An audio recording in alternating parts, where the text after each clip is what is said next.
Non c'è un po' la macchinazione, non c'è una politica scarsa.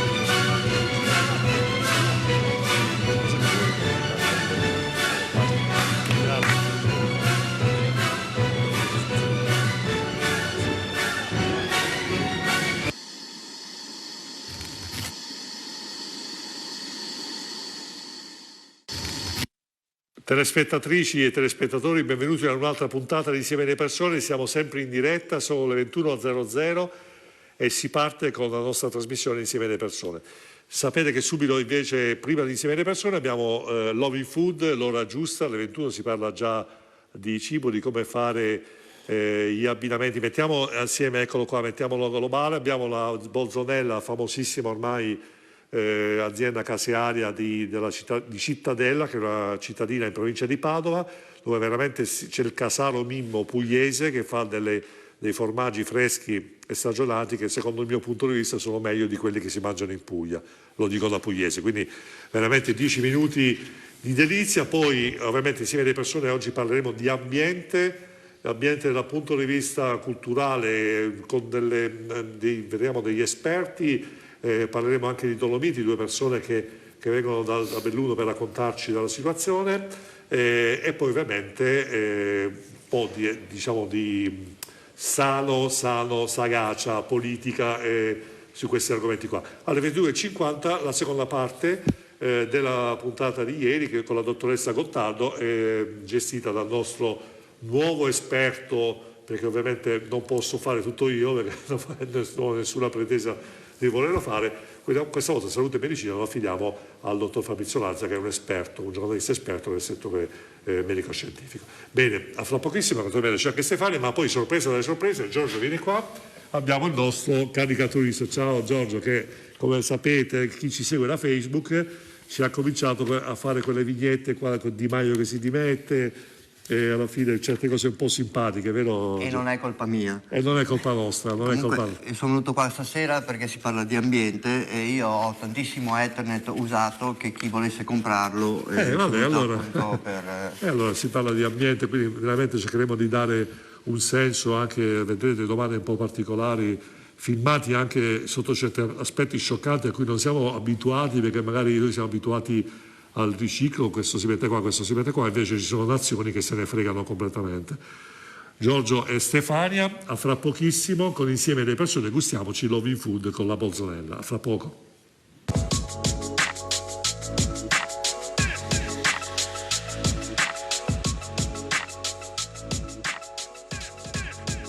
Qui scendiamo e torniamo in Puglia, torniamo da te caro Vincenzo, un piccolo omaggio con la burrata. Ecco, mozzarella e burrata si tratta di formaggi perché prevedono appunto la formazione di questa cagliata, che sono le caseine, le proteine del latte che vengono coagulate. È un formaggio anche questo fresco a pasta filata. Fondamentalmente ho deciso di abbinarlo con le orecchiette alle cime di rapa. Eccole qua, facciamo vedere un classico. Quindi tu praticamente hai messo le orecchiette con le cime di rapa e sopra ci hai aggiunto la burrata. E sopra ho aperto una burrata, loro le fanno anche in versione piccolina, che sono molto carine e molto coccole. Cosa fate?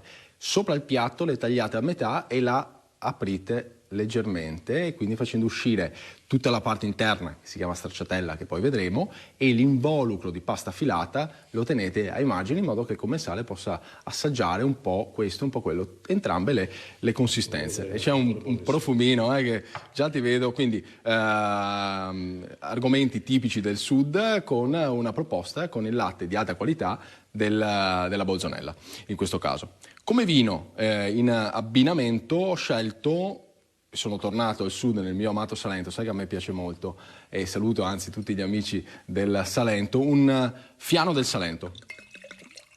Quindi un vino come i classici vini del sud, bianchi, un vino corposo, strutturato, un bel colore giallo paglierino. Abbiamo i classici sentori di frutta a polpa gialla, può essere la pesca, un bel bouquet di fiori bianchi, un bel profumo. Il calore del sud Italia insomma ci avvolge con questo vino e al palato si presenta fresco, minerale, una bella mineralità che va a pulire un pochettino la bocca dal grasso della burrata, e quindi da questo abbinamento particolare con la pasta, le orecchiette di cime di rapa, questa burrata rigorosamente a crudo. Mi raccomando, quindi i formaggi freschi li utilizziamo principalmente a crudo, che sono buoni così, se naturalmente è di alta qualità, come abbiamo detto poc'anzi. Bene, con lo scopo ovviamente di questi abbinamenti enogastronomici di Luigi Bersani è proprio quelli, Pietro, di far capire alle persone che si può mangiare in una maniera diversa, perché noi siamo abituati a mangiare in fretta e furia, si prende, si mangia, si butta su un piatto un po' d'olio, no, invece magari scegliendo il vino giusto, ecco, come ha detto Luigi prima, compensando la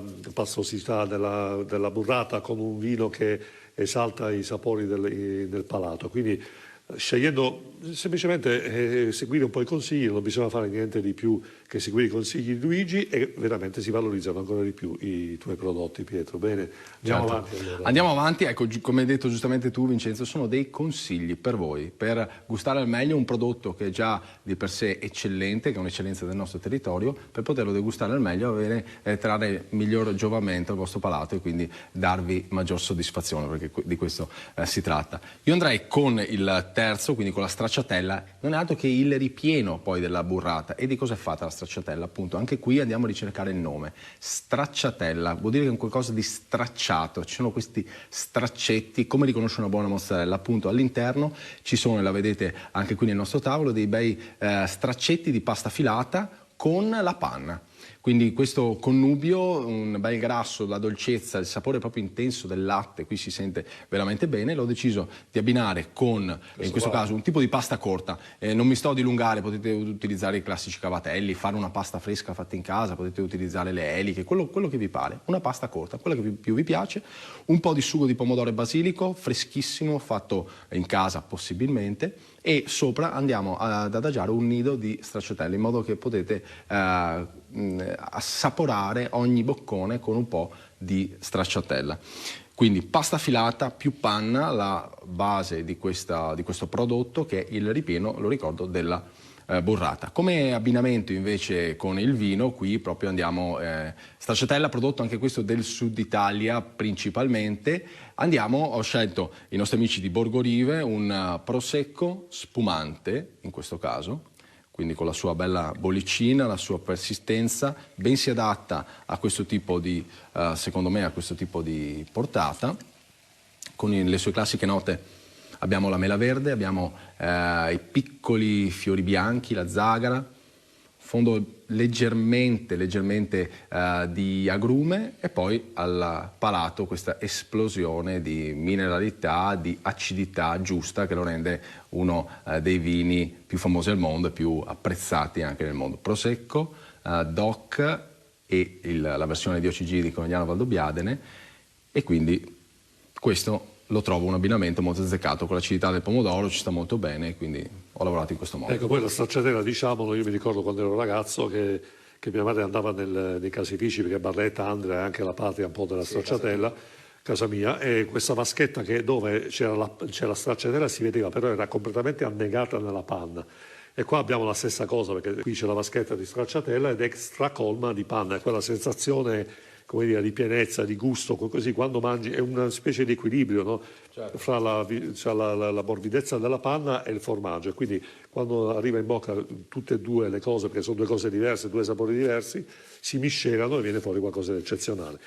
Bene, poi hai fatto qua la furbata da chef, qua, cioè la nuvola qua, e qua ti sei sbizzarrito, la ricotta non si poteva mica presentare normale, no? Dovevi far vedere che sei bravo, dai. Ma cos'è questa roba? Però ecco, allora giustamente Vincenzo, ti faccio una precisazione. Una nuvola di ricotta, ho voluto un po' giocare insomma con questi nomi.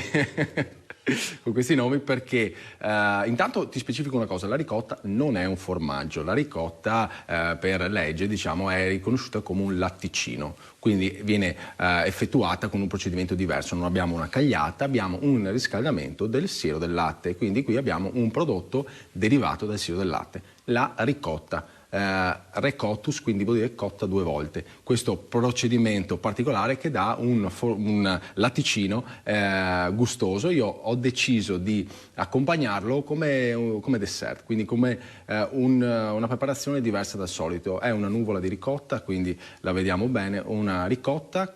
Aggiungete un po' di miele di castagno, un po' di miele millefiori, quello che più vi piace, create un'emulsione, delle noci spaccate all'interno e poi andate con 2 cucchiai a fare una quenelle, oppure se vi va la mettete all'interno di un sifone e fate proprio una spuma di ricotta e aggiungete un po' di noci e un leggero tocco, un ricordo di confettura alle arance amare. Questo per quanto riguarda un dessert facile, veloce, sano.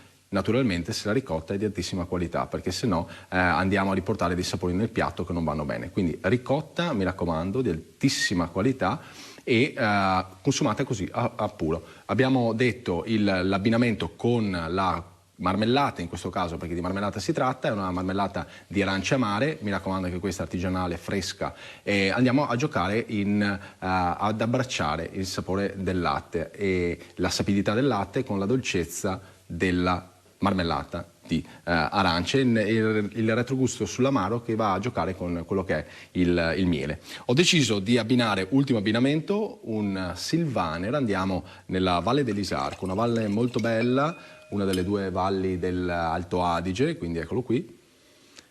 Un Sylvaner paglierino con i tipici riflessi verdognoli, molto molto delicato. Abbiamo delle note di pera, abbiamo delle note di mela e una leggera nota agrumata sul finale. Mi dà una bella mineralità data dal terroir, dal territorio in cui crescono queste viti, che è il Trentino Alto Adige, e mi piaceva giocare un po' con la regione confinante al nostro bel Veneto. Questo per quanto riguarda i formaggi freschi. Bene, grazie Luigi, sei sempre molto bravo e competente. Ecco, tra l'altro diciamo che siamo stati anche bravi, abbiamo preso anche le coppette di grottaglie. Pietro, visto che è un'organizzazione qua mica risulta da un viaggio che ho fatto giù in Puglia e sono proprio queste, quindi esatto. Qua siamo organizzatissimi e quindi come vedi si fa sul serio. Gli abbinamenti enogastronomici sono importanti per dare un senso alla qualità e alle cose che mangiamo. Il cibo è importantissimo, dobbiamo avere più rispetto per noi stessi, e avere più rispetto per noi stessi vuol dire volersi più bene e cercare il cibo giusto per noi, non accontentarsi del cibo in fretta e furia, perché tanto non siamo dei contenitori, non siamo dei bidoni, siamo delle persone che meritano rispetto, e il cibo è la maniera giusta per volersi bene, per avere rispetto di noi stessi. Io credo, l'ho visto personalmente, ve lo posso garantire, che la qualità che c'è a Bolzonella e l'amore che ci mette Pietro Imperiali e Maria Concetta sono lo sviluppo di questo concetto, rispetto della persona, al centro l'uomo.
Diretta 21:15, Stefania, anche il tuo orologio penso, e anche su in regia sicuramente uguale. In diretta nazionale 154, canale che si vede dappertutto in Italia, da qui a Rubano in provincia di Padova fino a Palermo, Roma, eccetera, eccetera. Se avete piacere di rispondere, chiamare dopo le 21:30 049 63 11 11. Gli argomenti di oggi, ieri abbiamo parlato un po' di argomenti legati alla cultura del momento, alla situazione del momento. Di Maio si dimette, purtroppo abbiamo avuto pochissimo tempo di parlare di Craxi, abbiamo parlato della situazione politica che stiamo vivendo in questo momento con grande attesa degli eventi che diciamo ormai è diventato una querela nazionale, cioè le elezioni in Calabria e in Emilia Romagna che si terranno in un solo giorno. Domenica 26, quindi dopo le 23:01 cominceranno gli exit poll e poi gli spogli, quindi alle 23:01 tutti incollati davanti alla televisione, perché qua è una questione nazionale. Però oggi invece parliamo di ambiente, ambiente volutamente perché venerdì, lo sapete, mi piace parlare di argomenti un po' particolari, perché certe volte la politica è disattenta. Tutti i talk show molto spesso sono costretti a parlare di argomenti per attirare interesse, di argomenti di carattere generale, nazionale, un po' qualunquisti, un po' prevedibili. Però alla fine oggi ho voluto parlare di ambiente e in particolare di ambiente veneto. Dobbiamo parlare del nostro territorio che viviamo in prima persona, qui il nostro Veneto super industrializzato, e cercheremo di capire quanto abbiamo sacrificato in nome dello sviluppo, in nome del PIL, in nome del fatturato in termini di ambiente. Allora, naturalmente abbiamo il nostro Giorgio, il nostro vignettista, sempre concentrato, sta attentissimo a quello che dico, perché non sfugge nulla, giusto Giorgio? Assolutamente no. Ecco, mi raccomando, anche i nostri ospiti, appena dicono qualcosa di sagace, cogliamo l'attimo. E naturalmente Stefania, benvenuta anche a te in trasmissione. Grazie. Vogliamo andare a presentare i nostri ospiti? Sì, allora, Cristiano Samueli, Direzione Comunale Venezia, Partito Democratico. Buonasera. Andrea Gusso, Presidente di Garanzia Civica Associazione Promozione Sociale. Buonasera, grazie dell'invito. Giacomo Cusumano, Consigliere Comunale Padova, Movimento 5 Stelle. Buonasera a tutti e grazie per l'invito. Gianni Pastella, Presidente Movimento Vivaio Dolomiti. Grazie dell'invito, buonasera a tutti. Buonasera. Marco Schiesaro, Sindaco di Canoneghe, Padova, Lega. Buonasera. E Massimo Bortoluzzi, Consigliere Provinciale Belluno, Lega. Buonasera. Buonasera. Ecco, benvenuti a tutti. Poi ecco, vi pronuncio già in collegamento telefonico prossimamente Maurizio Conte, consigliere regionale Forza Italia Veneto per l'Autonomia, che è stato assessore per l'ambiente per tanto tempo, quindi ci conforterà della sua esperienza, veramente l'ho già verificato, è veramente trasversale. E poi avremo invece in collegamento, vi anticipo, il comandante generale di divisione dei Carabinieri Giuseppe Silletti, che è già stato commissario delegato per la lotta alla Xylella, quindi siamo in collegamento telefonico dalla Puglia, ci faremo raccontare anche questo aspetto, vediamo quanto influisce questa cosa, quanto ha influito sull'ambiente e indirettamente l'inquinamento. Bene, allora la prima domanda la farei senz'altro a Gusso, perché Gusso è un esperto, proprio me l'ha detto anche prima, quindi ha avuto la conferma, è un esperto del famoso PM10, perché Gusso noi siamo bombardati in continuazione, mentre qua vediamo che sono dei problemi tecnici che risolviamo, il bello della diretta. Gusto, cioè abbiamo diciamo, tutti quanti veniamo invasi da questa parola che nessuno sa cos'è, però poi alla fine tutti siamo esperti di PM10 e aggiungiamo PM2,5. Ecco, abbiamo l'occasione irripetibile di spiegare al nostro pubblico che cos'è questo PM10. Grazie Gusto. PM10 e PM sono le iniziali di due parole inglesi che tradotto significa particolato, polveri sottili. Il 10 è la dimensione, 10 micrometri, quindi 10 millesimi di millimetro, hanno la stessa dimensione dei batteri. E sono costituite da alcuni metalli come il piombo, l'arsenico, il nickel e il carbonio. E ci sono poi parti di SOX, NOx e in particolare le IPA, gli idrocarburi policiclici aromatici, e il più cattivo, perché è riconosciuto dall'Organizzazione Mondiale della Sanità, il benzoapirene è cancerogeno, è proprio dichiaratamente cancerogeno. Ma come si sviluppano l'uso questi? Allora, chiaramente lei ha detto delle parole al 99,9% delle persone incomprensibili, no? Ovviamente semplifichiamo un po' la comunicazione, diciamo che cerchiamo di capire innanzitutto da dove vengono fuori questo prodotto, perché alcuni dicono bene, io non uso il GPL, non uso il gasolio, uso il forno, uso la legna per fare il riscaldamento, uso il pellets, quindi alla fine, però anche quelli in effetti scoperta, diciamo, almeno stando a quello che dicono gli ultimi giornali, anche queste sostanze determinano poi l'emissione di queste PM10, quindi è un problema fondamentalmente molto più ampio rispetto a quello che... Mi lasci solo dire che le PM2,5 che lei ha citato rappresentano il 60% delle PM10. Appunto, quindi fanno parte ci sono poi, venendo alla sua domanda, ci sono due origini. Una è naturale, una causa naturale, e l'altra antropica, quindi dipende dall'uomo. Quelle naturali dipende dalla localizzazione, dove siamo, dall'ambiente, quindi passiamo dalle attività vulcaniche fino all'aerosol marino, incidenti dei boschi, pollini, erosione. Questa è una slide che si può trovare nel sito di ARPAV e individua le zone in Europa che sono più colpite dal PM10, la nostra cara pianura padana e la Polonia. E quindi Europa dell'Est. Per quanto invece riguarda le origini antropiche, c'è uno studio, Sentieri, del 2010, che è stato poi finanziato dal Ministero dell'Ambiente e della Salute, che individua nella combustione del gasolio, quindi i motori diesel, una delle principali fonti di inquinamento. Il consumo di freni... Quindi uso diesel e non benzina, giusto? Diesel, ok. Tanto è vero che i motori diesel hanno il filtro antiparticolato che il benzina non ha. Il consumo di freni, il consumo dei pneumatici e il consumo dell'asfalto. Poi abbiamo il riscaldamento a biomasse, quindi pellet e legna. Inceneritori, industrie, non tutte, cementifici, miniere, vetrerie, fonderie e le centrali termoelettriche sia a carbone sia a olio. Le PM10 sono normate, cioè c'è un decreto legislativo del 2010, il 155, che definisce i limiti. I limiti sono 35 giorni all'anno, non si può sforare oltre i 35 giorni all'anno. Di quanto? Qual è la concentrazione? 50 microgrammi su metro cubo. Se noi, le PM10 hanno dei limiti ancora più restrittivi.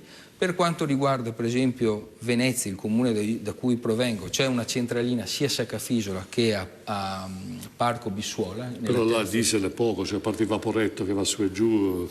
No, perché poi vedremo successivamente una tabella che definisce, che testimonia, documenta che quest'anno, per esempio nel 2019, gli sforamenti in terraferma e in centro storico, nella città storica, è uguale, 57. Quindi colpa dei vaporetti alla fine. Colpa dei vaporetti, colpe dei cittadini che hanno le stufe a pellet che sono vietate a Venezia città antica dal 1973. Pochi lo sanno, ma dal 1973 non si possono utilizzare le stufe a pellet. Eppure c'è una tabella, la slide numero 3. Vediamo se il nostro Eros, il nostro regista sa contare. 1, 2, 3 Eros, basta semplice. Questa invece dimostra che la comunità europea è attenta e l'Italia è sotto infrazione. Quindi noi paghiamo 1 miliardo di euro di multa e ci vengono ridotti i fondi strutturali, cioè gli investimenti, perché noi non rispettiamo la normativa, la legge europea. E questo da maggio 2018. Questa è una tabella che riconosco è difficile da leggere, però tutti qui rossi sono i valori di fine anno, dal 2010 al 2019, Ci sono delle centraline che dovrebbero fare del riferimento, che sono quelle di background urbano, quelle cioè di fondo, e sono tutte fuori, tranne la provincia di Belluno che ha 2 centraline, la Parco Città di Bologna, Belluno e l'area Feltrina, tutte le altre sono fuori. E dopo 23 giorni, nel 2020, abbiamo già superato il 50%. Ecco, il motivo in genere si dice, almeno i giornali parlano non piove, quindi per colpa della pioggia, e perché poi alla fine certi giornali purtroppo, ahimè, usano le informazioni come vogliono loro, non piove, quindi i PM10 sono alti. Chiamiamo un mago della pioggia e abbiamo risolto il problema. Non è così che la natura è questa, ci sono anni piovosi, anni di secca, di siccità, e bisogna cercare invece di modulare, magari più tardi anche con il dottor Cristiano Samueli, vediamo di riuscire a individuare alcune proposte che abbiamo. E il problema è che le PM10 sono orfane dei 5 sensi, non hanno sapore, non si sentono, non si toccano, e tutto ciò che non è percettibile, tutto ciò non allarma. E questo è il grosso problema. Propongo di fare che la chimica intervenga e faccia, diciamo, diventare PM10 con un sapore. A parte la battuta, perché poi c'è anche un'altra cosa che nessuno sa, nessuno dice, è che anche il movimento delle macchine, cioè non è solo l'emissione, vabbè, il tubo di scarico emette i PM10 dove vanno, è proprio il movimento delle macchine su e giù, la velocità, le polveri che ovviamente secche, come diceva Russo, per la mancanza della pioggia, si alzano per colpa di queste macchine che creano dei nuvoloni che noi non vediamo, che noi non percepiamo, non sentiamo l'odore, e però respiriamo. Anche per esempio le soffianti, quelle che utilizzano gli operatori ecologici per raccogliere il fogliame, anche quelle risollevano le polveri. Uno lavora meno, lo capisco, però quelle provocano il risollevamento delle polveri che si erano adagiate. Io volevo chiedere una cosa al dottor Samueli, volevo chiedere quali effetti hanno sulla salute queste sostanze di cui parlava il dottor Gusto. Sì, io ringrazio per questo invito, perché il tema inquinamento sicuramente è importante, noi lo vediamo ormai spesso sui giornali, codice rosso, blocco del traffico, eccetera. Però scusi troppo, Samueli, sembra un fatto che non ci riguarda, no? Cioè, quando leggiamo sui giornali questa cosa, sembra una cosa, come dire, lontana, Milano, Torino, cioè sì, tanto è una colpa che riguarda gli altri, no? Invece è una cosa che ci può coinvolgere. Sì, infatti è questo il punto a cui tengo e per cui appunto ringrazio, perché questo tema dell'inquinamento non deve essere visto come qualcosa di esterno a noi altri, ma in realtà è un qualcosa che ci coinvolge in maniera importante, proprio dal tema della salute, ed è su questo che io vorrei e voglio puntare, perché quando noi parliamo di inquinamento parliamo proprio di salute di chi abita in certe zone. Ricordo, come adesso aveva detto il dottor Gusso, che Venezia per esempio ha un certo tipo di sforamento. La Lega Ambiente proprio oggi ha pubblicato sul documento malaria il fatto che Venezia, su 10 anni che sono state monitorate i dati del PM10, per ben 2 anni di seguito, è come se fosse per 2 anni su 10 anni, praticamente ha sforato il PM10, più di 35 giorni all'anno, eccetera, eccetera. Mettendoli insieme vuol dire che su 10 anni, 2 anni sono stati pieni di PM10. Questo vuol dire che effettivamente per quanto riguarda la nostra zona abbiamo un inquinamento importante. Il tema quindi è, però, come possiamo far capire anche alle persone che bloccare il traffico, oppure come diceva il dottor Gusso, non mettere stufe a pellet, eccetera, possono dare dei vantaggi? Semplicemente incominciando a ragionare che cosa vuol dire per la salute questo discorso. Io intanto comincio a ricordare che il responsabile dell'ambiente dell'OMS di Ginevra ha detto pochi anni fa, ha detto che per quanto riguarda l'inquinamento atmosferico nel mondo ci sono circa 9 milioni di morti, che è un dato drammatico. Ultimamente invece, circa un anno fa, è venuto fuori circa che in Europa, per quanto riguarda l'inquinamento atmosferico, siamo intorno ai 410.000 morti. E l'Italia è prima in questa graduatoria, con circa 58.000 morti per inquinamento atmosferico. Questo è un dato che già deve incominciarci a far ragionare. E quello che io ulteriormente vorrei approfondire è invece come effettivamente questo dato del PM10 e PM2,5 sembrano tutte cose un po' così anonime, però in realtà ci entrano dentro, ma nel vero senso della parola, e quindi vanno prima di tutto a colpire, ed è abbastanza normale pensarlo, tutto l'apparato respiratorio. Quindi possono dare problemi di laringite, problemi polmonari, bronchiali, si arriva fino appunto al problema dei tumori polmonari, che fra l'altro proprio nel 2013 è stato riconosciuto l'inquinamento essere una delle cause del tumore polmonare, certamente inferiore rispetto come incidenza rispetto al fumo di sigaretta, però l'inquinamento atmosferico è stato dimostrato. Fra l'altro poi su questo discorso ci sono anche degli studi a livello europeo che stanno cercando di capire se effettivamente l'inquinamento atmosferico possa essere anche colpevole di altri tipi di tumori. Ma non è solo l'albero quindi tracheobronchiale che viene chiamato in causa. In realtà purtroppo viene chiamato in causa, e questo è un dato drammatico soprattutto per l'Italia, perché c'è uno studio importante in questo senso, viene chiamato in causa anche l'apparato cardiovascolare. Cioè si è dimostrato che polveri sottili come appunto il PM2,5 possono avere degli effetti diretti e indiretti sull'apparato cardiovascolare. Effetti diretti perché entrano nel circolo sanguigno e possono andare direttamente a colpire alcune zone, per esempio, dell'apparato neurologico, e quindi dare per esempio aritmie cardiache. Invece da un punto di vista indiretto possono queste stesse polveri alterare l'effetto del sistema immunitario e andare addirittura a portare dei danni che possono arrivare fino all'ischemia cardiaca. Vediamo il nostro... Grazie Samuele, vediamo il nostro Giorgio Luo cosa ci ha preparato. Posso fare una citazione da Nauno? Mi piaceva ricordare. Nei momenti sì, Allora, caro Andrea, ho riassunto quello che avevi detto. Per noi italiani non rispettare i parametri europei è una questione di pellet. Bravo, e poi vediamo l'altro. Mentre il nostro Cristiano, riagganciamo subito sul discorso che faceva, l'inquinamento non è una cosa che riguarda solo quelli che stanno distanti. Anche noi abbiamo l'inquinamento a chilometro zero, che va molto di moda sto chilometro zero. Sì, ma ormai è tutto chilometro, sembra tutto chilometro zero, anche quelli che fanno tanti chilometri, anzi come dico sempre per Loving Food c'è tanta gente che fa tanti chilometri per andare a prendere prodotti a chilometro zero, sembra un paradosso, ma è così, quindi...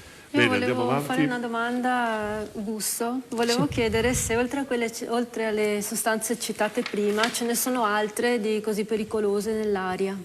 Certo che sì, partiamo dall'anidride solforosa, dal diossido di azoto, NOx e XOX famigerati, abbiamo l'ossido di carbonio e poi l'ozono, che ritroviamo più che altro in estate, che nella stratosfera è un nostro protettore, ci protegge dalle radiazioni solari, ma a casa nostra, nelle nostre strade, invece è uno degli agenti che crea più disturbo, crea più inquinamento.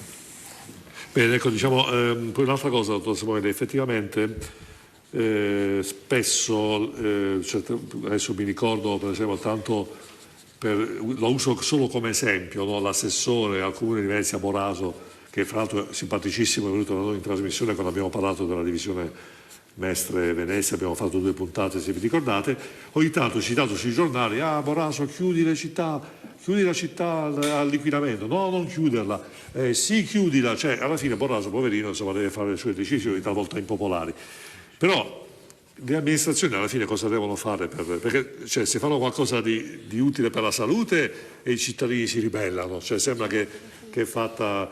E poi insomma anche questa è una cosa un po' delicata, no? Beh, sicuramente, come dicevo, bisogna incominciare anche a rendere edotti i cittadini dei rischi a cui vanno incontro, e quindi a fare in maniera che anche quando si parla di codice rosso, di aumento di PM10 nell'aria, incomincino a capire che effettivamente c'è qualcosa da fare. Prima dicevo che ci sono anche dei dati importanti ed è su questi che dobbiamo ragionare, perché sennò parliamo secondo me un po' di aria fritta. C'è uno studio proprio fatto dal Ministero della Salute 2 anni fa, che dice come in Italia per inquinamento atmosferico ci sono stati 20.000 morti per patologie cardiovascolari, 20.000 morti in Italia, 3.200 decessi per malattie dell'apparato respiratorio e 3.000 per tumore polmonare. Cioè questi sono i dati in Italia. Non stiamo parlando di 10-100 persone, stiamo parlando di decine di migliaia di persone. E le previsioni sono di circa 12.400 eventi cardiovascolari, quindi ischemie, infarti, in previsione sempre in Italia. Questo è già un dato, secondo me, che ci deve far pensare anche come amministratori, perché quindi ecco che quando noi andiamo a chiudere le città o vogliamo comunque chiudere le città o fare in maniera che addirittura, perché si comincia a ragionare, Legambiente per esempio ultimamente ha detto addirittura che bisognerebbe bloccare anche gli Euro 6, tanto per dirne una, però bisogna spiegare ai cittadini anche perché avviene questo. Ecco, questo è un discorso, l'informazione al cittadino, è per questo che io sono molto contento di essere qua. E poi penso anche, scusi se interrompo, penso anche alle mamme con i carrozzini che camminano sui marciapiedi pensando vabbè tanto c'è traffico, non c'è lo smog che viene fuori direttamente, e poi magari i nostri ragazzi, i nostri figli ad altezza uomo che si beccano la polvere dei PM10. E questo è un altro dato importante, perché noi dobbiamo pensare che questi sono studi anche europei, diciamo che sono stati fatti, un bambino tra i 3 e i 10 anni ha una frequenza respiratoria che è circa il doppio di un adulto. In un'ora respira circa 4 volte e mezzo il volume d'aria di un adulto. E questo è stato dimostrato in alcuni studi che soprattutto in zone dove c'è inquinamento atmosferico importante c'è stato un aumento per esempio di crisi asmatiche in bambini anche piccoli. Quindi anche qua stiamo molto accorti anche sul discorso bambini. Dottore, ecco, rimaniamo su questo argomento, poi lo riprendiamo subito perché è molto molto interessante. Abbiamo al telefono il comandante generale, buonasera. Buonasera a lei, buonasera a tutti. Buonasera, ecco, lo diciamo per i nostri telespettatori ore collegati, il generale di divisione Carabinieri Giuseppe Silletti, che è in diretta telefonica dalla Puglia. Mi saluti la Puglia perché lei lo sa che io sono di parte, perché sono di Barletta, delegato per la lotta, già commissario delegato per la lotta alla Xylella. Ecco, ci vuole spiegare, generale, che cos'è la Xylella, come mai si è generato, perché qualcuno dice che è colpa di questa trasformazione dell'ambiente? No, nulla di tutto questo. La Xylella fastidiosa è un batterio che proviene dalla Costa Rica ed è arrivato attraverso altre piante infette, così come il virus che si sta diffondendo nel mondo attraverso le attività di spostamento dell'uomo e attività commerciali.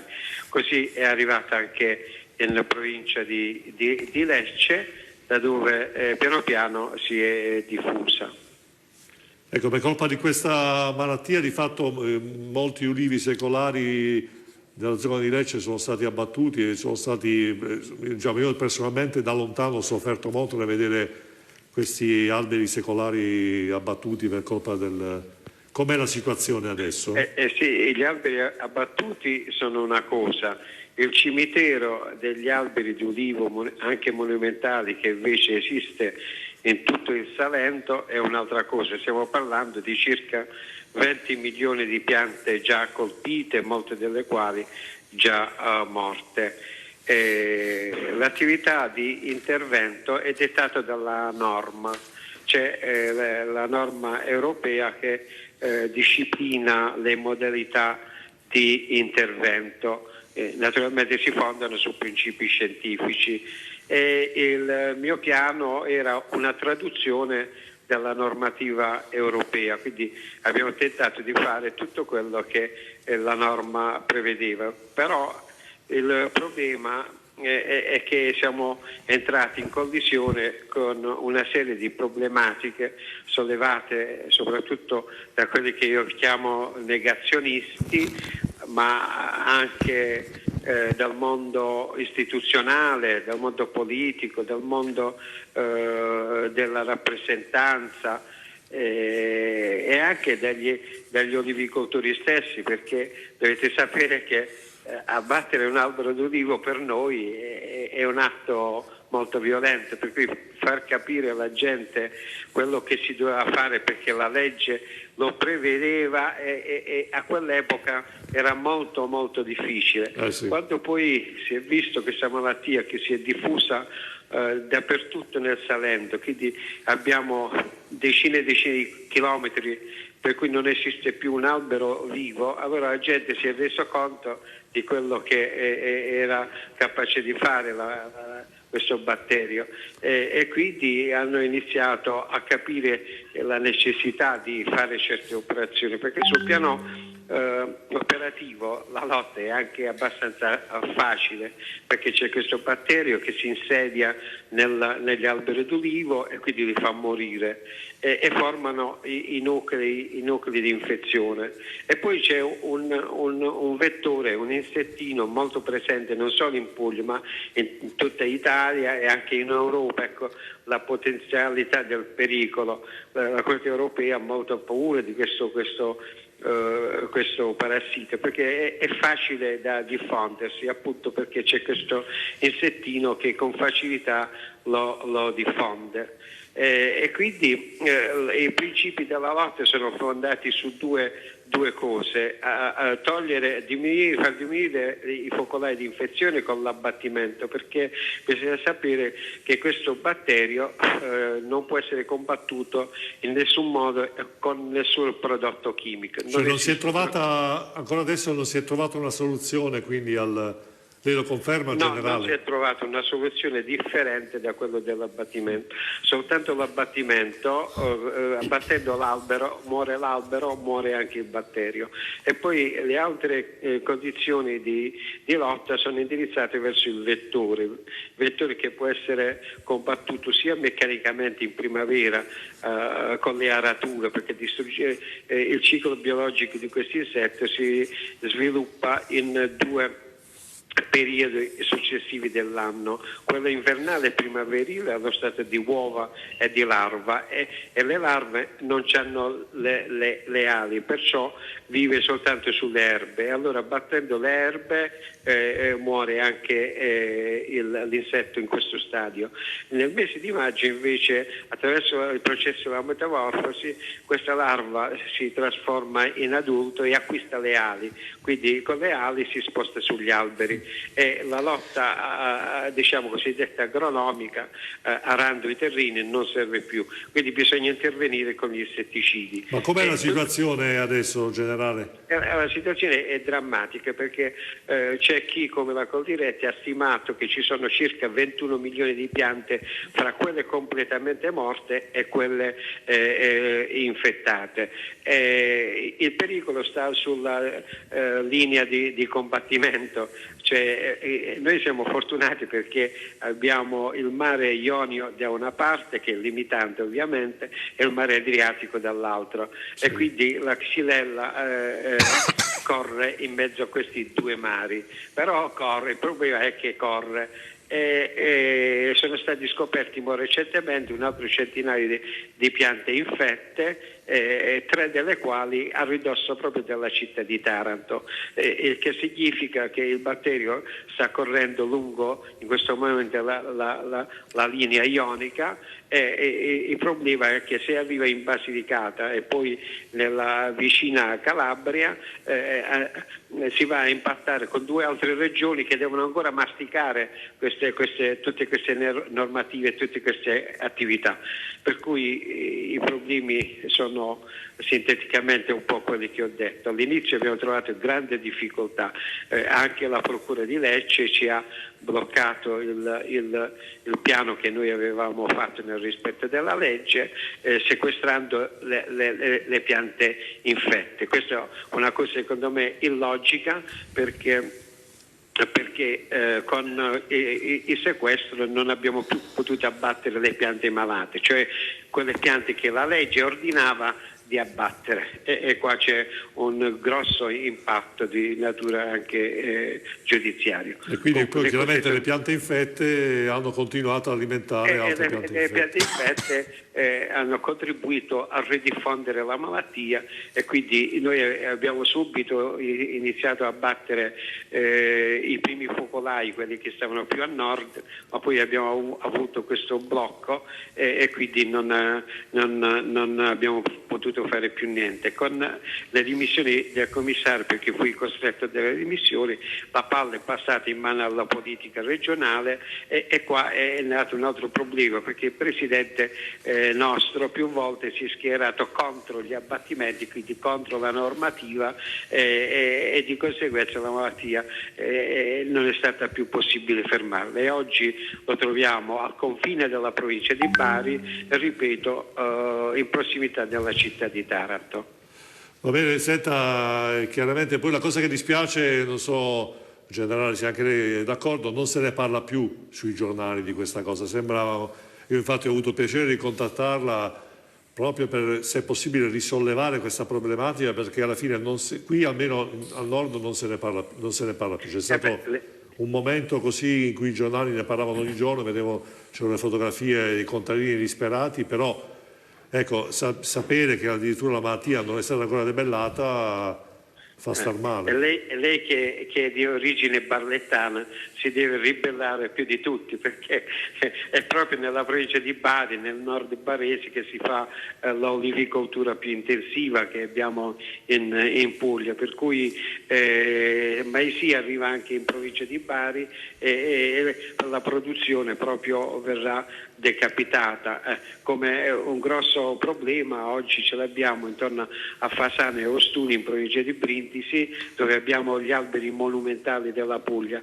Là ci sono alberi dell'età di 1500 o anche di 2000 anni, hanno visto i nostri imperatori all'epoca romana e ormai è alle porte di quell'area e nessuno la riesce a fermare se non si fanno proprio interventi mirati, fattivi, continuativi, perché la regione agisce un po' a tempi alternati, un po' fa i monitoraggi che sono indispensabili per capire l'orientamento della malattia, un altro giorno fa gli abbattimenti, un altro giorno fa qualche altra cosa, poi ci sono interruzioni, insomma tutto un modo di fare che favorisce la xylella.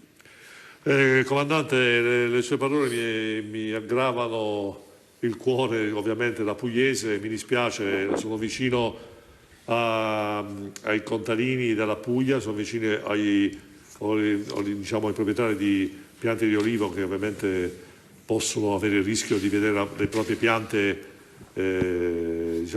malate. Io ovviamente anch'io ricordo i miei nonni che avevano la campagna di olivi, quindi insomma per me l'olivo è una pianta che vive con me, quindi insomma vederlo soffrire mi dispiace.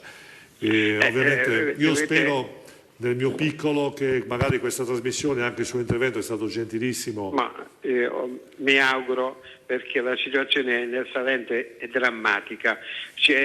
Abbiamo gran parte dei vivaisti che non possono più vendere niente, almeno le piante ospiti, perché la legge prevede il blocco delle vendite e questo è un grosso disastro economico. Tutte le industrie di trasformazione dell'olio, quindi gli olifici sono gran parte chiusi, anzi molti, siccome non possono più lavorare, stanno vendendo tutte le attrezzature ai tunisini e gli olivicoltori non lavorano più. Tenete presente che in questo settore ci sono non meno di 60-70 mila operai, quindi parliamo di un mondo lavorativo che va anche oltre 4-5 volte gli operai dell'Ilva, per dire, un disastro economico, paesaggistico, storico, culturale enorme. Bene generale, io la ringrazio, ovviamente noi facciamo quello che possiamo fare, io da qui ho intenzione appunto, mi fa piacere se poi mi passi questo termine, di poter risollevare il problema perché se ne parli ancora e spero che questo possa essere magari suscitare qualche animo di qualcuno che voglia riprendere a gestire bene la situazione. Non esiti a ricontattarci nelle prossime puntate se ha novità, se se vuole, perché questo comunque è un problema che dobbiamo affrontare a livello locale ma anche a livello nazionale. Grazie ancora e un abbraccio a lei e ai pugliesi ovviamente che ci seguono in diretta in questo momento. Grazie dell'intervento. Grazie, saluto tutti quanti in studio. Grazie della sua disponibilità. Bene, dopo questa situazione un po' triste, va bene. Sì, in generale io non l'ho vista in faccia perché purtroppo era al telefono, però l'ho visto, perdono, mi chiedo scusa se ho fatto il naso più lungo di quello che è. Comunque il riassunto di quello che ha detto è: la xylella è un problema più grave della partita Ilva. Sicuramente sì. Eros, dai, un po' di pubblicità, dai, sdrammatizziamo. Rolex, Omega, IWC, Cartier, Audemars Piguet, Radime, da oltre 10 anni, esperienza e passione è al servizio di chi vuole acquistare un orologio di prestigio con la massima garanzia e serietà.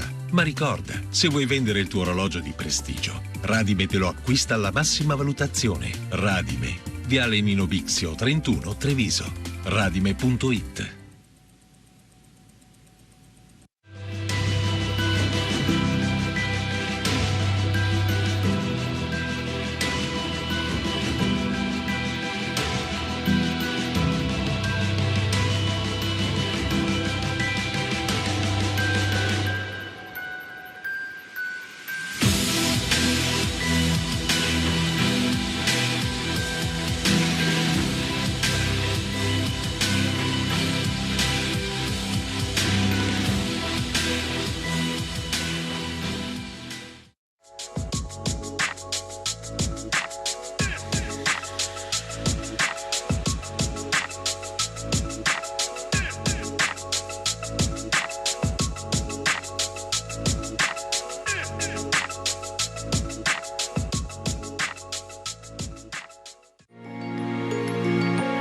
La tua agenzia viaggi. Con il network Infovacanze sarai assolutamente indipendente, ma affiancato da un team di tutor e colleghi sempre disponibili. Potrai far crescere la tua impresa specializzandoti in outgoing, ma se vorrai potrai sviluppare anche dei tuoi progetti di incoming. Prima di venire a parlare direttamente con me, passa dalle nostre agenzie, senti cosa dicono di noi e poi vieni a trovarci. Inizieremo un viaggio assieme. Per tutte le informazioni telefona al numero verde in sovraimpressione oppure entra nel sito www.infovacanze.it.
Di nuovo in diretta, 21.53, veramente le parole del generale Silletti, lo ringrazio ancora della disponibilità, perché avere il coraggio di esporsi è veramente una questione di amore per la terra. Cioè, purtroppo certe volte la politica non mi piace quando fa certe scelte, non si abbattono le piante, così il contadino è contento, però alla fine si diffonde la malattia.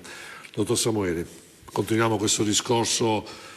Diciamo ho detto questa cosa perché comunque collegando a quello che abbiamo detto prima, no? Cioè alla fine il politico che deve dire scegliere, blocco la strada, blocco il traffico, metto i vigili davanti all'entrata della porta della città, inimico i cittadini, però alla fine garantisco la loro salute, quindi alla fine è una scelta anche certe volte di coraggio. Assolutamente, è stato molto interessante anche deprimente da un certo punto di vista sentire quello che ci ha detto il generale. Ma dobbiamo avere il coraggio, Samuele, cioè, anche a me si figuri, io sono stato abituato, esco di casa, esco dalla mia città, c'era ulivi e vigneti, vigneti e olivi e vigneti, non c'era altro. E sapere che una pianta di olivo può morire, lo lascio immaginare. Però dobbiamo avere anche il coraggio di affrontare queste tematiche, perché ovviamente il silenzio, è d'accordo con me, no?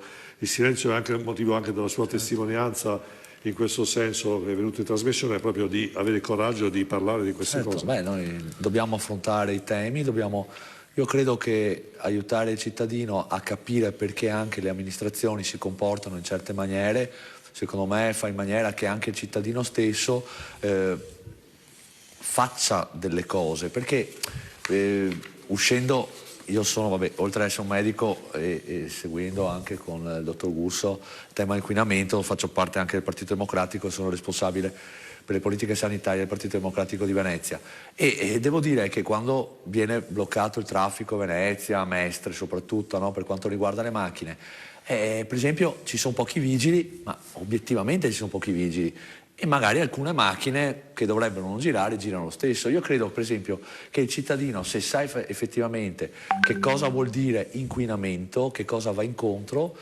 probabilmente si blocca anche lui stesso.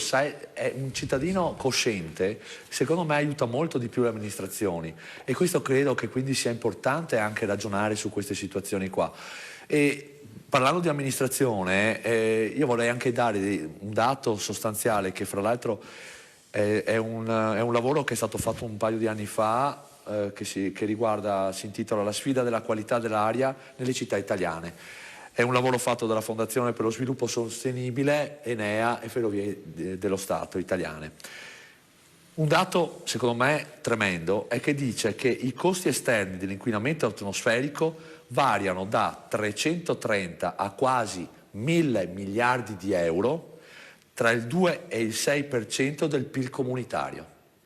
Quindi se noi parliamo di inquinamento, e questo le amministrazioni devono giustamente anche cominciare a ragionarci, stiamo parlando di miliardi di euro di spese per quanto riguarda chiaramente il fatto che le persone si ammalano. E questo è un dato sul quale, oltre che quindi le malattie, ecco che anche l'inquinamento incide chiaramente anche sulla comunità stessa, su quanto per esempio i comuni devono investire per poi aiutare certe famiglie. Posso pensare per esempio nel sociale e nel sanitario, per esempio, quanti comuni devono investire. E questo è un dato fondamentale.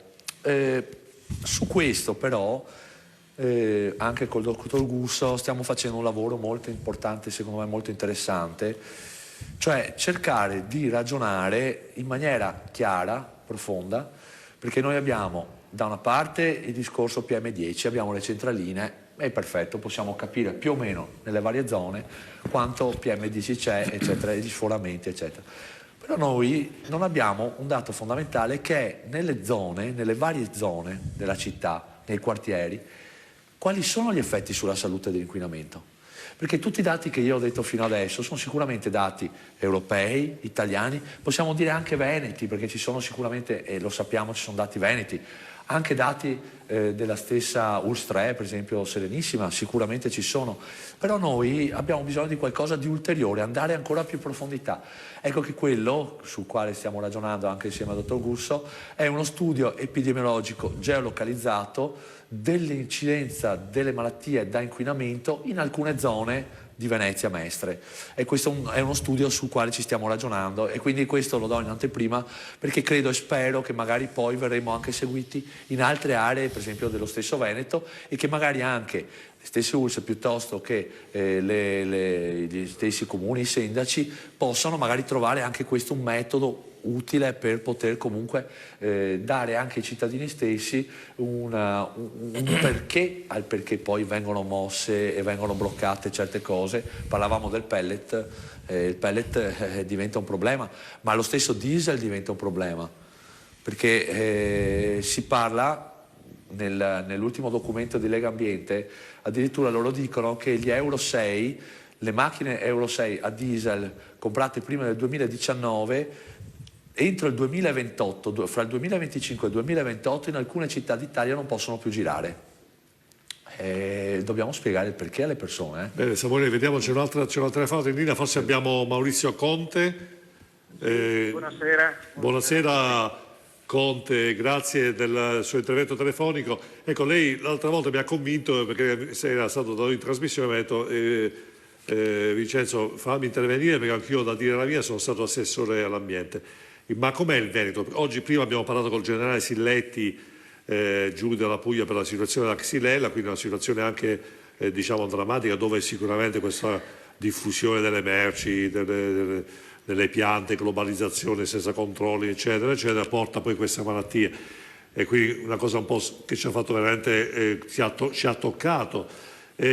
Ma lei è un profondo anche conoscitore delle situazioni venete. Com'è la situazione come in Veneto? Perché ne avremo da dire, insomma, sicuramente. Prego. Sicuramente non è un'isola felice sotto l'aspetto appunto della situazione che tocca la qualità delle risorse naturali. Si parlava prima di aria. Sicuramente questa situazione è dovuta a un sistema che ha visto un forte sviluppo sia appunto economico e quindi produttivo, e dall'altra parte in particolare, e lo sappiamo tutti quali sono le cause di questo inquinamento, sono come viene appunto utilizzato il sistema energetico, da energie soprattutto legate al petrolio. E quindi bisogna partire proprio da quello che è un rinnovamento, una riconversione del sistema energetico che ha bisogno appunto di dare una svolta a quello che è l'utilizzo del petrolio rispetto appunto a altri sistemi energetici meno impattanti. Ma poi ci troviamo di fronte anche a una situazione assurda dove lo Stato tassa ad esempio il metano, una fonte di energia che è meno impattante, meno inquinante sotto l'aspetto soprattutto delle polveri sottili. E qui lo Stato fa cassa proprio dalle accise, dalla tassazione, e poi mette di fronte al cittadino, magari soprattutto quello che è in montagna, che ha la legna a disposizione, a utilizzare la legna per garantirsi il poter riscaldarsi. Quindi è un sistema che non regge sotto l'aspetto di quello che è appunto una pianificazione che sicuramente anche sotto l'aspetto della normativa europea dà indicazioni chiare, ma ad esempio la Commissione europea ha dato indicazioni di utilizzare la biomassa, ma se non andiamo a trasformare il sistema appunto di combustione, cioè andiamo a sostituire quelle stufe a legna che immettono senza l'abbattimento dei fumi quello che viene appunto bruciato, questo va a impattare ad esempio una zona come la nostra, delle Dolomiti, delle montagne, che vede picchi appunto di quello che è l'inquinamento d'aria. Benissimo. Conte, quindi fra l'altro lei ha centrato un argomento molto particolare: la politica talvolta uccide qualunque iniziativa, quindi ci vorrebbe più autonomia secondo me anche per dare più spazio alle situazioni locali. No, bisognerebbe ad esempio permettere a un Veneto di poter mettere ad esempio un bollino a tutti quei mezzi pesanti che dall'est attraversano il nostro territorio e hanno un impatto enorme sotto l'aspetto del traffico e dell'inquinamento dell'aria. Quel bollino però dovrebbe incassare delle risorse da investire ad esempio per creare delle aree boschive proprio lungo le arterie principali della viabilità. Dobbiamo appunto creare dei polmoni verdi, sappiamo cosa vuol dire, e questa è una sfida che soprattutto in Veneto dobbiamo portare avanti rispetto a quella che magari negli anni passati è stata un'attenzione inferiore. Sicuramente negli ultimi anni, grazie anche a una pianificazione programmatica di quelli che possono essere gli obiettivi, sia chiaro quello che si deve fare. Il problema è proprio legato a una situazione economica che molto spesso blocca, e interessi economici che bloccano questo. Quindi il prezzo, lei dice in sostanza, il prezzo dell'industrializzazione, cioè abbiamo talmente spinto l'acceleratore sul PIL, sul fatturato, sul capannone, sulle macchine, devo avere la barca, la macchina, la casa al mare, il profitto, la casa, i conti all'estero, eccetera, eccetera, eccetera, e poi alla fine abbiamo distrutto l'ambiente. Allora, noi dobbiamo riequilibrare quello che è un sistema.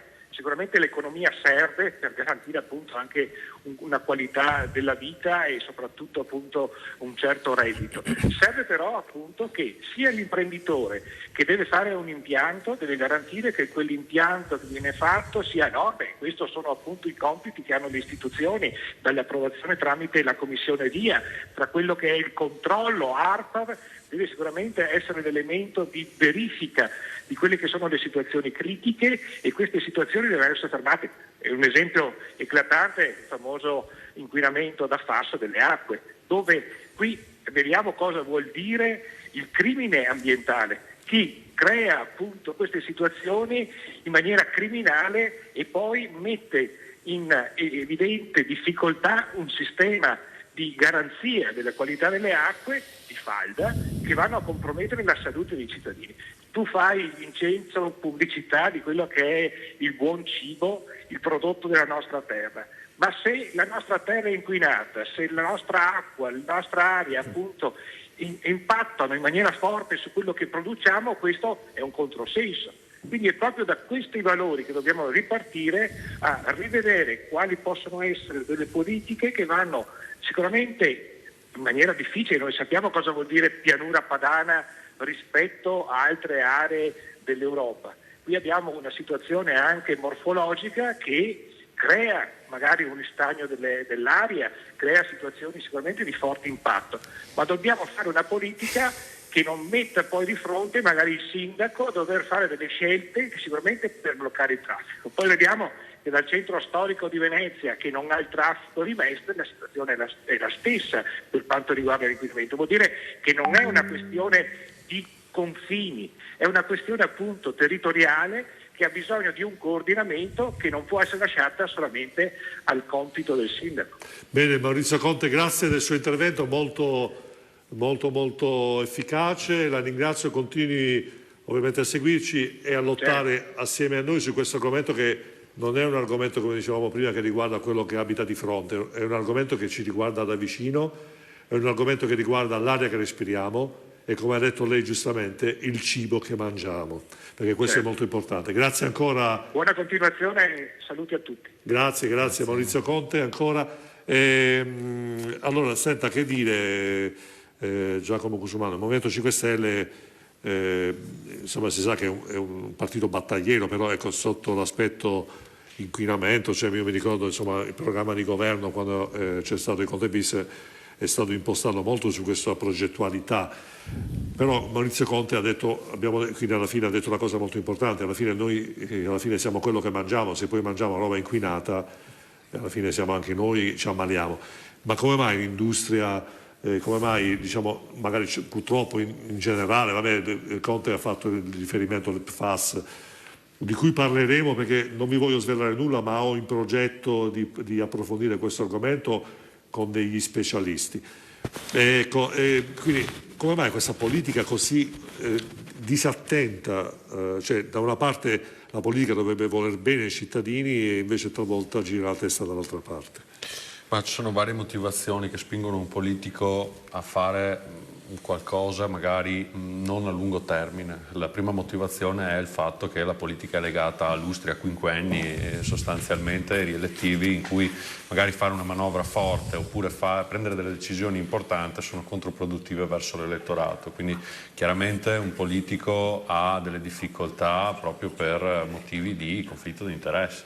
Quindi molte volte, come è successo purtroppo a Bari, nella regione Puglia, per quanto riguarda la xylella e gli ulivi, obiettivamente la politica non dovrebbe avere un'ingerenza, secondo me, rispetto a quello che è la scienza. Cioè la scienza lavora attraverso dei moduli, attraverso la ricerca scientifica, lo studio scientifico e l'approfondimento. Ci sono molte raffigurazioni anche della piramide su cui si basa la ricerca scientifica, che parte da dati fino ad arrivare alla punta in cui si ha una soluzione sostanzialmente univoca ovunque si trovi il problema. Quindi la politica deve fare la politica senza però bloccare quello che è il lavoro degli esperti a tutti gli effetti, perché prima abbiamo sentito il generale, appunto, ha detto che sono stati bloccati degli abbattimenti che, seppur brutti, magari erano minori degli abbattimenti che devono fare ora. Quindi sicuramente la politica ha la necessità di avere una direzione, questo sì. In questi ultimi giorni Conte è stato molto chiaro, è stato ad Assisi appunto per il manifesto d'Assisi in cui varie parti del mondo produttivo e industriale, parlo di Boccia, di Confindustria piuttosto che il presidente di Coldiretti, si sono visti interessati per quanto riguarda ricreare un nuovo modello produttivo che possa avere un minore impatto ambientale. Senza poi dimenticare anche l'ultima dichiarazione che è di qualche ora fa, o di ieri sera o di oggi, adesso non ricordo precisamente, in cui appunto sempre Conte, Giuseppe Conte ovviamente, parlo del Presidente del Consiglio, ha dichiarato che vorrebbe mettere all'interno della Costituzione appunto la tutela dell'ambiente e della biodiversità. Queste sono le decisioni secondo me che può prendere la politica, nel senso delle direzioni. Poi il vero lavoro deve essere fatto da tecnici, da scienziati, da persone che sono esperte nel settore. Adesso purtroppo siamo in Veneto, mi è arrivata una foto ieri pomeriggio dei Colli Euganei che guardano su Padova e c'è proprio la chiara immagine dello smog, c'è questo marrone grigio che noi respiriamo e non ci rendiamo conto di respirare. Quando ce ne rendiamo conto? Quando piove, il giorno dopo riusciamo a vedere le montagne. E abitualmente da Padova non si vedono le montagne perché c'è talmente tanta foschia, talmente tanto smog che non si riesce a vedere fino in fondo. Quando piove dici mamma mia, ma fino a là riesco a vedere fino là in fondo. Bisogna contrastare le decisioni che vanno contro l'ambiente. Un'ultima, dopo vi lascio parlare a continuare il dibattito, un ultimo di questi giorni è si vorrebbe elevare la protezione al 20% del Parco Lesina, che sono 10.000 ettari di verde protetto. Si sono esposti sia il ministro D'Incà, qui Veneto, che conosco molto bene, e il ministro Costa appunto all'ambiente, e D'Incà ai rapporti col Parlamento, per appunto cercare di preservare quest'area e quindi cercare di andare nel senso opposto, ovvero rendere sempre di più le aree protette, cercando un modello produttivo diverso tramite degli stanziamenti. Adesso sono stati stanziati 350 milioni di euro appunto per quanto riguarda i parchi più importanti che abbiamo in Italia, proprio per cercare di creare anche nuovo lavoro in quel settore, sicuramente fondamentale e a lunga gettata, che non porta risultati tra un anno, tra un mese, fra 2 anni, ma li porta fra 10-15 anni. E questo è l'obiettivo, avere una visione più ampia per quanto riguarda l'ambiente. Dopo riconosco anch'io che mettere il blocco del traffico oppure vietare determinate autovetture troppo inquinanti vada contro quello che è l'elettorato, ma sono delle scelte da fare. Io spingo molto per esempio per la rigenerazione delle caldaie, del riscaldamento interno, perché ad oggi non c'è nessun controllo se non minimo rispetto a evitare che scoppi, perché c'è l'assicurazione appunto scoppio incendio, ma per il resto, che una caldaia sia a gasolio, che una caldaia sia a pellet o un camino o qualsiasi forma, un cittadino può averla. Invece bisognerebbe iniziare ad alzare l'asticella, e quando si va a tassare, appunto come diceva prima Conte, quanto riguarda per esempio il metano, le fonti combustibili, lo si fa soprattutto in favore degli incentivi che poi possono essere dati verso mezzi meno inquinanti, che appunto non sono a combustione ma appunto lavorano con altri sistemi. Bene, allora fra un po' andiamo con la pubblicità, facciamo un ultimo flash, Samuele, le proposte che avete in mente, perché poi ovviamente so che dopo avete altri impegni, giustamente, quindi vediamo Gusto cosa ha da dire brevemente, visto abbiamo solo qualche secondo, prego. È difficile in pochi secondi, certo. Comunque un viaggio di 1000 chilometri si fa col primo passo, quindi bisognerebbe che noi abbiamo separato un po' di proposte, di idee per i comuni, regione e Stato. Sul comune laviamo più frequentemente nei giorni di siccità e in inverno le strade, un trasporto pubblico efficiente, più efficace, magari gratuito anche quando nei giorni di inquinamento, diminuzione di densità abitativa, installazione di colonnine per rifornimento elettrico negli stazi e nei parcheggi comunali, regolamentazione del panevin. Io non ho capito per quest'anno se le faville hanno così deciso che l'anno sia propizio o nefasto, ho capito però che c'è stato molto inquinamento, di essere paragonato agli Aztechi non mi va bene, che sacrificavano la gente al dio sole, quindi di una tradizione che uccide io non so che farmene onestamente. Sensibilizzare la cittadinanza a usare meno il diesel ed emettere anche ordinanze un pochino più. Non è possibile per esempio a Venezia che un'ordinanza dica certe cose per Mestre, chiuda il traffico a Mestre e Marghera ma non a Venezia. Il traffico acque può andare. Accordo per quanto riguarda la regione, accordo di programma bacino padano, 4 regioni si sono trovate attorno a un tavolo, l'hanno firmato nel 2017, non c'è una legge attuativa. Quindi tutti i comuni fanno ciò che vogliono, interpretano quell'accordo come vogliono, manca una legge regionale. Comunque sono d'accordo su quello che ha detto lei, Gusso, bisogna avere più coraggio e stranamente, visto che siamo adesso in campagna elettorale, io sfido in un certo senso, in senso buono, i politici che si candideranno alle comunali, a Mestre Venezia, alle regionali, a parlare di ambiente. È un argomento scomodo, no? Perché fino a che punto è politicamente corretto creare consenso, perché a tutti i politici piacerebbe creare consenso trasversale, voglio bene a tutti e tutti mi votano. Però dobbiamo pensare anche a noi stessi e non è che diciamo girando la testa dall'altra parte il problema si risolve, non è che dicendo va bene blocco il traffico fino alla via X e poi dopo no, oppure come succede talvolta sulle spiagge, divieto di balneazione, poi dopo 50 metri non ti puoi fare il bagno, cosa cambia? Salviamo la faccia, mettiamoci un po' di impegno anche morale, è forse il caso che qualche politico si impegni su queste cose e sono sicuro che creerà un consenso veramente trasversale. Bene, ringrazio Cristiano Samueli, Direzione Comunale Venezia, Partito Democratico, Andrea Gusso, Presidente di Garanzia Civica, Associazione di Promozione Sociale, per le informazioni che ci hanno dato e per gli stimoli alla riflessione che hanno dato ai nostri telespettatori a casa. Ci lasciano grazie della disponibilità. Noi Eros andiamo avanti con la pubblicità e poi con il nostro sponsor Loving Food, ovviamente per parlare di cibo, di nostro cibo.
Che dire, parliamo di Loving Food, caro Eros, quindi mettiamo il nostro logo di Loving Food. Loving Food, come sai, è il nostro format televisivo che parla di food, perché food è una cosa importante, c'è il cibo, è una cosa importante, abbiamo detto perché Loving Food è importante? Perché ci spiega come bisogna mangiare le cose genuine, le cose del contadino, le cose prese dietro l'angolo a chilometro zero. È molto importante questo aspetto perché bisogna che lo andiamo a valorizzare, perché noi siamo abituati al fast food, mangia in fretta e furia. Il nostro corpo non è un bidone dell'immondizia dove butti le cose senza sapore, dove più ne mangi e più alla fine rimani senza nessuna voglia di sazietà, perché poi alla fine sono cose senza gusto. E quindi quello che abbiamo detto anche prima è calzante rispetto alla cosa che abbiamo evidenziato adesso. L'Ovin Food vuole esaltare proprio le qualità organolettiche, le qualità del cibo, il gusto italiano, che dobbiamo andare a scoprire, andare a cercare quelle aziende che producono le cose genuine, sane, con prodotti chimici naturali, prodotti naturali, senza cose strane o senza cose particolari, ma invece riscoprendo il gusto italiano. È quello che vuole fare l'Ovin Food, quindi chi ama questi valori, chi crede nel cibo buono, nel cibo genuino, nel cibo biologico, nel cibo sano, contatti l'Ovin Food e così sarà l'occasione per farvi conoscere. Grazie all'Ovin Food. Grazie ancora. Ecco, parliamo invece di Dolomiti con il nostro Massimo Bortoluzzi. La situazione anche nelle Dolomiti è un po' particolare, ci vuole un po' fare una sintesi, Bortoluzzi. Che sia particolare lo sapete tutti. Abbiamo visto che prima ci dicevano i tecnici che sulle PM10 ho notato con piacere che non le abbiamo sforate, no? Quindi a Belluno viviamo in un'oasi felice, possiamo dire. Però il problema c'è anche a Belluno. Il traffico c'è anche lì, ci hanno imposto dei vincoli paesaggistici in questo momento qua. Le macchine che sostano in colonna non è che producano poco inquinamento. Forse è meglio che la macchina viaggi certe volte e che non si fermi in colonna per ore e ore e ore, che crea un problema, perché i problemi in città sono creati anche dalle macchine che sostano. Dopodiché ho sentito tante belle parole, però la soluzione al problema non l'ho sentita da parte dei tecnici, perché siamo tutti bravi, però quando bisogna trovare la soluzione al problema bisogna che ci sia sempre qualcun altro che la trova. Quindi anche qua vorrei capire la risoluzione del problema. Se il mondo va avanti, le macchine ci sono, o blocchiamo il mondo o blocchiamo le macchine, perché bisogna dircene queste cose, o blocchiamo tutto, o altrimenti bisogna andare avanti e capire come fare ad andare avanti nel miglior modo. Chiaramente non è... Lei dice che c'è in effetti il rischio in effetti di fare demagogia è dietro l'angolo, se facciamo propaganda così. C'è, perché quando siamo vi parlano... tutti ambientalisti a parole, sì, poi... A parole. Chi vive in città soprattutto è ambientalista, no? Perché gli ambientalisti si trovano nelle città e vengono a spiegare a noi montanari, tra virgolette, come dobbiamo vivere. E in questo momento qua cosa hanno fatto anche nella zona dell'Alto Bellunese, dell'Alto Veneto, non dell'Alto Bellunese, perché voglio dire che qua c'entra anche il Veneto come regione. Hanno messo dei vincoli paesaggistici che bloccano completamente il territorio e l'espansione a nord, non l'espansione di quei territori, ma non solo l'espansione, ma anche l'esecuzione di infrastrutture su quel territorio. L'hanno messi per bloccare delle piste da sci e a quel punto là cosa succede? Che la gente scappa da quei territori. Hanno messo dei vincoli talmente forti che vanno in controtendenza a quello che diceva il collega del Movimento 5 Stelle, sono della Lega, lui è del 5 Stelle, ci ha detto che dobbiamo risparmiare, revisionare le caldaie. In quella zona ci dicono che non possiamo neanche più fare l'isolamento termico perché ci hanno vincolato l'intorno con il fabbricato. Quindi mettiamo dei vincoli, ti bloccano da una parte, ti mettono l'incentivo fiscale dall'altra. Qua c'è un controsenso su tutto. Adesso poi il governo vuole risollevare le sorti economiche col bonus facciate, quindi sarà ancora chissà. Allora è tutto un controsenso. Però questo cosa fa? Fa sì che il territorio si spopola e quindi se si spopola il territorio i danni ci sono, perché comunque un territorio che non è abitato è un territorio che avrà sempre dei problemi e i problemi comunque si riversano anche sulle città. Allora, dobbiamo trovare una soluzione a tutti questi problemi. La ricetta, magari ce l'avessi, la direi subito, sicuramente non è fermando il mondo e non è neanche andando a dire che con le auto elettriche non inquini, perché differenzi il posto dove vai a inquinare, perché da qualche parte vai a produrre l'energia elettrica. Allora dobbiamo spiegarlo. Dobbiamo spiegarlo bene. Vediamo Giorgio Luvo cosa ha creato qui per il nostro amico Cusumano, vediamo. Però facciamo un passo indietro con il nostro Giacomo Collaudo, perché l'ho conosciuto nel bar Collaudo. Lo facciamo pubblicità gratuita. Il cognome è così, ma tanto nessuno sa dov'è. Sa dov'è, esatto. Allora, Giacomo, è per colpa dell'inquinamento luminoso che ci chiamiamo Movimento 5 Stelle. Se ci avessimo visto di più, ci saremmo chiamati Movimento la Via Lattea. Sicuro. L'ha capita anche quello del Movimento 5 Stelle, incredibile. E qua doppia sagacia. Pastella, vuole un po' raccontarci anche lei com'è la situazione nelle Dolomiti? Ma guardi, le Dolomiti, soprattutto la zona di Belluno, ha un grosso problema. Siamo al penultimo posto a livello nazionale come dotazione infrastrutturale. Vivaio nasce da dei comitati spontanei nati sul territorio per combattere il passaggio di un enorme elettrodotto Terna che doveva attraversare la zona per partire dall'Austria e arrivare in pianura. Quindi i temi ambientali li abbiamo affrontati proprio come associazione e non abbiamo avuto il supporto di nessuna associazione ambientalista, perché poi si muovono solo su dati che interessano a loro e quello che interessa realmente poi non si va a concludere. Dagli studi che abbiamo fatto si evince questo, che la montagna si sta spopolando appunto per questi problemi. Non bisogna non fare le infrastrutture, bisogna fare in modo che le infrastrutture vengano fatte bene. Bisogna avere un piano, come giustamente si diceva prima, per arrivare a creare delle infrastrutture che servano al territorio e nello stesso tempo impattino nel minor modo possibile. Chiudere tutto, bloccare tutto, non è questa sicuramente la soluzione. L'energia elettrica la utilizziamo, non è che bisogna più fare elettrodotti, ma se si può interrare il cavo si deve perseguire quella soluzione. Se si possono fare strade a basso impatto ambientale, vanno fatte. Prendiamo esempio da altri paesi tipo l'Austria che fa delle autostrade che non si vedono nemmeno, facciamole passare. Ricordo che questi vincoli che sono stati messi a livello del Comelico bloccano la testa intera della regione Veneto, perché se parliamo solo di bellunese magari siamo in 200.000 in fase di spopolamento, non abbiamo tutto questo potere a livello istituzionale. Se però ricordiamo che il Veneto è l'unica regione del nord Italia che non ha uno sbocco a nord che gli permette di dialogare direttamente con l'Europa, questo è un tema che va affrontato e la provincia di Belluno, nonché il Veneto, ha la fortuna di confinare con ben 2 regioni austriache, la Carinzia e lo Stirol, e questi vincoli, guarda caso, sono stati messi esattamente in tutti quei piccoli comuni che vanno a confine con l'Austria, quindi sembra dettato da un sistema assolutamente certificato e studiato a tavolino. Come diceva appunto prima Bortoluzzi, entrano nel merito della singola proprietà e che ci fanno spopolare i territori. Il Comelico e i comuni del Cadore colpiti sono quelli al più alto tasso di spopolamento in questo momento, stiamo parlando del 25% negli ultimi 10 anni, e questo sicuramente non contribuisce perché la gente rimanga lì a vivere.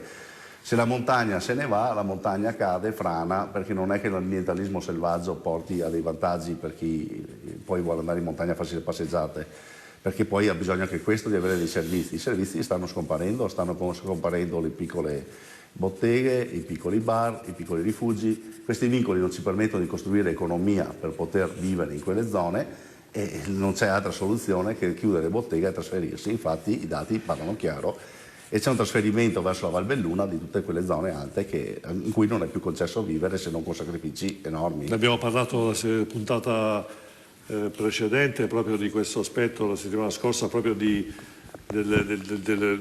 legame con i piccoli commercio, con i negozi che si chiudono. Abbiamo intervistato telefonicamente il consigliere comunale di Belluno Franco Rocon, che saluto ancora.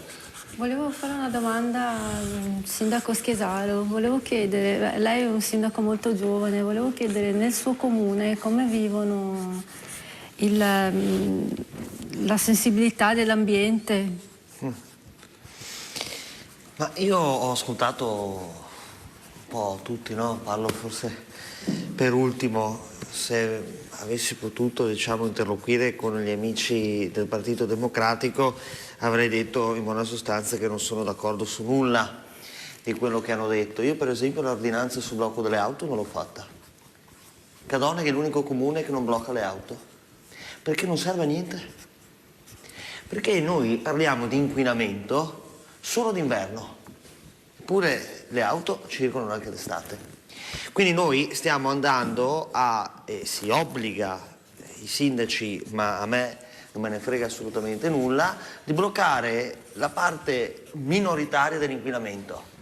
Stiamo andando a colpire i poveri, i più deboli, e andiamo a dire sostanzialmente che sono loro i colpevoli dell'inquinamento della pianura padana. Perché non stiamo mica bloccando le caldaie? Non è che stiamo dicendo ai comuni chiudete i riscaldamenti, alle case vendete i pellet, non comprate più il pellet. Non stiamo mica dicendo questo. Noi stiamo dicendo che chi ha comprato, io ho comprato una macchina un anno fa ed è €1,06, cos'è? Tra poco non sono più in grado di circolare con una, oppure uno magari spende anche €50.000 per una macchina. E adesso oggi noi gli diciamo che devono pagare l'assicurazione, i bolli, i filtri, tutte le varie cose, e dopo gli diciamo anche che la macchina la deve tenere in garage. Quindi io sono contrarissimo al blocco delle auto, è una cazzata pazzesca.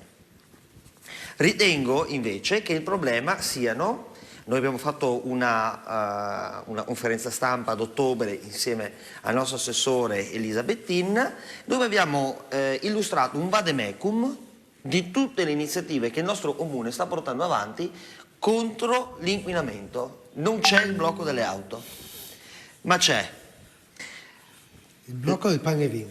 Non c'è il blocco del pane e vino.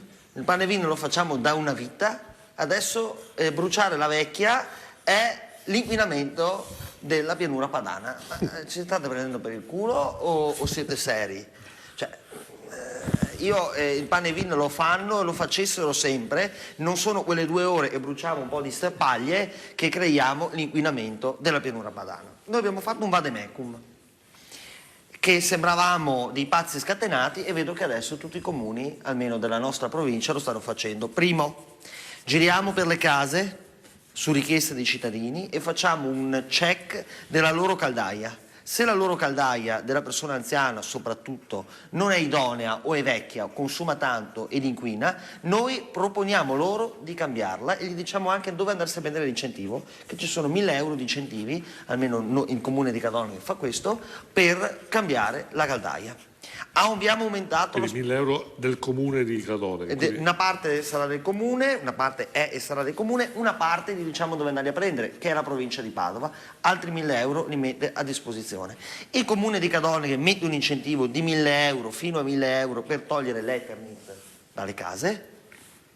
Abbiamo aumentato gli spazzamenti stradali, non solo quando c'è l'inquinamento, sempre. Abbiamo aumentato gli spazzamenti stradali, passa come fossimo a Parigi, c'è una macchina che spruzza l'acqua, tira su l'inquinamento e lo va a coibentare all'interno di questa struttura. Andremo a obbligare tutti gli uffici pubblici che faranno una ristrutturazione esterna di adottare del colore fotolitico, cioè che va a trattenere tutte le microparticelle che sono presenti nell'aria. Avete fatto caso che ci sono dei palazzi che quando li guardate sono tutti neri? Ecco, quello è l'inquinamento, non è solo smog, l'inquinamento in generale. Applicando questo colore, questo inquinamento viene trattenuto e con la pioggia scivola via e va a terra, ma viene completamente distrutto. Stiamo lavorando per diffondere gli orti urbani e i boschi urbani. Andremo ad imporre ai nuovi capannoni tetti verdi. Andremo ad imporre chi vuole costruire a Cadoneghe si va solo in altezza, 5, 6, 7, 8 piani, con tanto di verde verticale. Quindi basta mangiare territorio. Basta mangiare territorio, basta. Vuoi costruire a Cadoneghe? Bene, questo è il tuo terreno, questi sono i metri cubi, non si va più a consumare suolo, si va in altezza, se no a Cadoneghe non fai niente. Vuoi fare un capannone? Ben venga. Tu sai che la parte alta del capannone deve essere un prato verde, se vuoi costruire, se no a Cadoneghe non costruisci più niente. Obblighiamo gli uffici pubblici dall'anno prossimo, tutti gli stabili pubblici, ad adottare questi colori fotolitici, e dopo 6 mesi tutti i privati che vogliono ristrutturare casa, le facciate e i capannoni devono avere questo tipo di colore di qualsiasi marca. Se lo volete fare, se no a Cadoneghe non fate niente. Tutte le sagre, tutti gli eventi non potranno più utilizzare la plastica, ma dovranno... Spieghiamo che Cadoneghe è un comune in provincia di Padova. Sì, è un comune in provincia di Padova, molto importante anche. Ecco, e se volete fare le sagre con i bicchieri di plastica, quelle cose là, non le potete più fare, o utilizzate il biocompostabile, se no non lo fate più. Stiamo eliminando le isole ecologiche. Basta questa sciocchezza di isole ecologiche che deresponsabilizza l'utente, tutti ci riversano qualunque cosa, addirittura l'amianto dentro i divani, i materassi, è una roba indecente, si va verso un porta a porta spinto. Deve essere poi un porta a porta sanzionatorio oppure di controllo, deve essere un porta a porta. No, porta a porta educativo, cioè esatto, attivo, dove il cittadino sa perché lo fa. Addirittura i pannolini, il nostro assessore si sta adoperando affinché vengano poi conferiti ad un'azienda per fare della carta.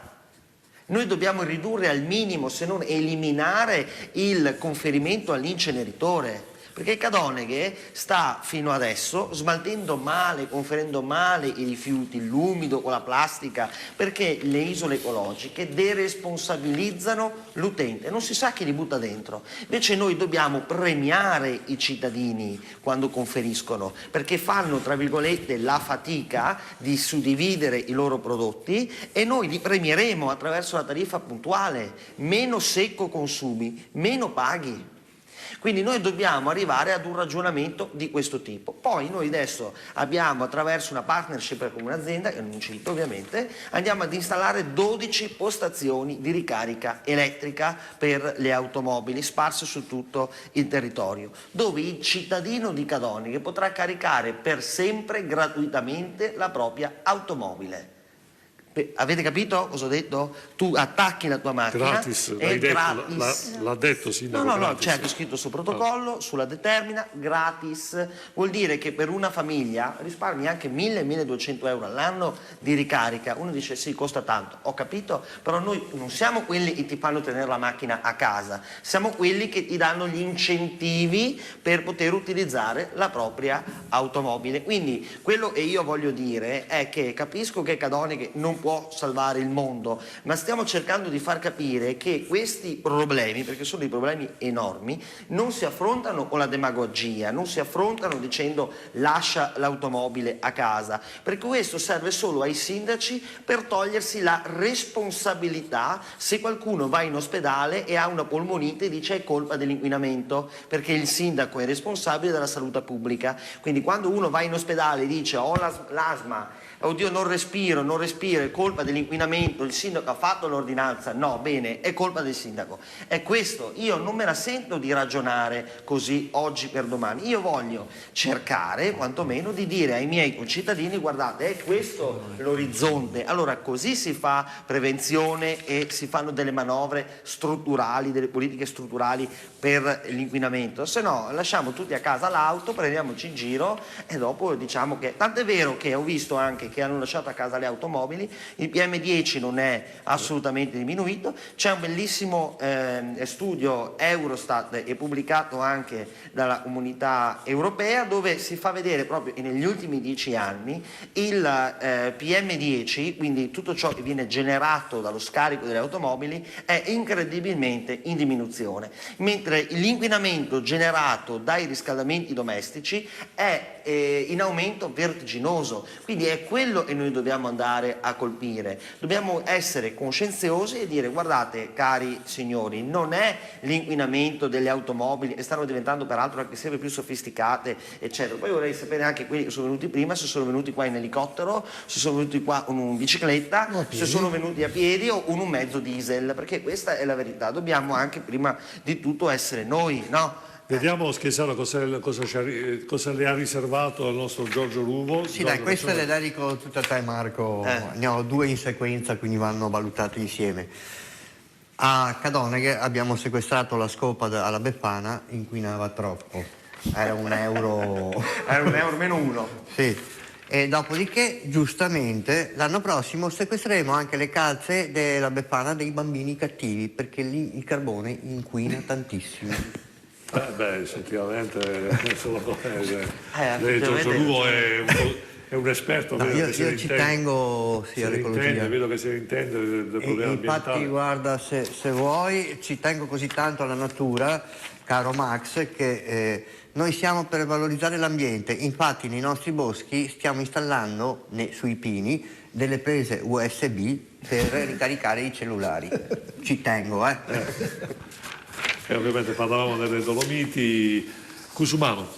Sì, io ho ascoltato, non capisco perché c'è stato un po' di accanimento verso i due ospiti che sono andati via, che hanno dato molti dati, erano molto preparati, hanno fatto un approfondimento secondo me molto interessante. Sicuramente quello delle auto non è il problema principale, fa parte dei problemi. Poi obiettivamente hanno affrontato anche altri temi riferiti appunto a tutte le altre cose che sono state dette, alle caldaie, al riscaldamento, alle industrie, e quindi bisogna fare un ragionamento più ampio. Io penso che quello che ha appena detto Schiesaro sia nel senso molto giusto ed è quello che sta anche portando avanti il comune di Padova, che è di sinistra, nel senso che c'è l'installazione di 43 colonnine. Oggi c'era la discussione proprio in commissione su fare un bando appunto per installare. Ma anche lei mi pare che ha fatto una cosa plastic free, mi pare. Appunto, anche Schiesaro ha detto che tutti gli eventi sostanzialmente che saranno sul comune di Cadoneghe e anche penso quelli patrocinati dal comune dovranno essere plastic free, che è la stessa mozione che ho presentato io in comune a Padova, che è la mozione del plastic free che gira a livello nazionale, che abbiamo presentato vari consiglieri, che appunto dice dovete utilizzare altri sistemi per altri bicchieri, altre forme, diciamo, e evitare la plastica monouso, perché diciamocelo chiaramente, la plastica monouso è un mero spreco, è proprio uno spreco. La plastica si possono fare tante cose bellissime che durano nel tempo, che non sono monouso. Farsi un bicchiere, berci una volta e buttarlo via è proprio triste. Ma poi ho ascoltato molto attentamente tutto il discorso delle alberature, anche a Padova appunto, nonostante, anzi addirittura la Chiara Gallani, quindi coalizione civica proprio estrema sinistra, sta facendo il rimpianto di querce e di aree verdi, sta aumentando quella che è la superficie di verde all'interno del comune di Padova. Apprezzo molto le battaglie che vengono fatte contro le nuove cementificazioni, perché ormai, ragazzi, siamo pieni di cemento dappertutto. Andare a costruire in verticale ha un senso, anche e soprattutto si può pensare magari... Siamo anche pieni di case sfitte, siamo pieni di case sfitte, abbiamo problemi di ristrutturazione, di locali commerciali piano terra chiusi, affittasi, tanti diventano parcheggi. Però mi lasci dire un'ultima cosa: gli incentivi del governo sulle ristrutturazioni al 50%, i cittadini li hanno usati e sono dei soldi reali che non vengono dati immediatamente, vengono dati in un lasso di tempo, e quelli hanno prodotto dei restauri che vanno proprio nel senso della coibentazione, della sistemazione anche di quelli che sono gli infissi, senza dimenticare poi che tutte le nuove costruzioni devono avere una percentuale pari, mi pare, a oltre al 50% del riscaldamento dell'acqua calda proveniente da energia solare. Ci sono vari temi in questo senso, però vorrei soffermarmi un secondo sulle macchine. Io non sono uno scienziato, non sono uno studioso dell'ambiente che va eccessivamente nel dettaglio, però dico, guardate le strade, cioè non c'è più un parcheggio, le viette interne delle città, dei rioni e dei quartieri sono tempestate da macchine, i garage sono pieni e le strade sono piene di macchine. A momenti non riesci neanche a fare una curva che c'è una macchina parcheggiata all'autostrada come esci da una strada principale. Abbiamo un problema.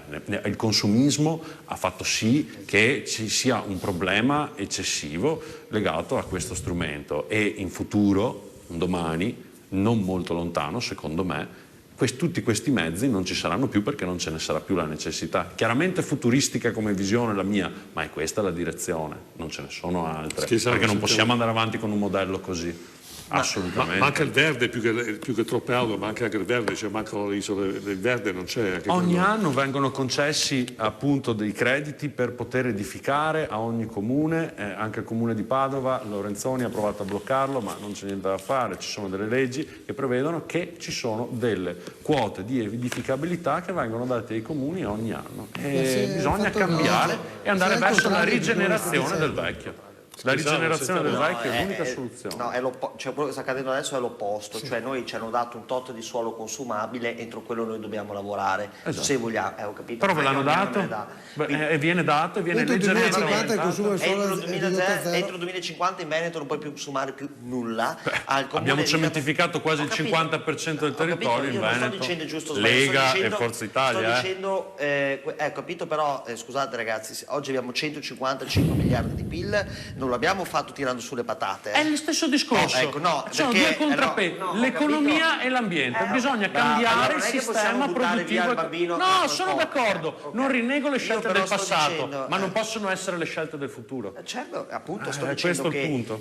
il consumo del suolo in Veneto è finito, stop, finish. Bisogna utilizzare quello che noi oggi abbiamo, però io credo che il motore del cambiamento arrivi da parte degli incentivi, ma deve arrivare anche dalla parte pubblica, cioè credo che i comuni debbano essere il motore del cambiamento, no? Perché sono il sindaco, la giunta, il consiglio comunale, sono tre strumenti che permettono di spendere subito i quattrini. Subito, nel giro di 3 mesi i cantieri possono essere operativi. Però io devo rilevare un fatto molto negativo, che questo governo ha ridotto di parecchi milioni di euro il trasferimento ai comuni veneti.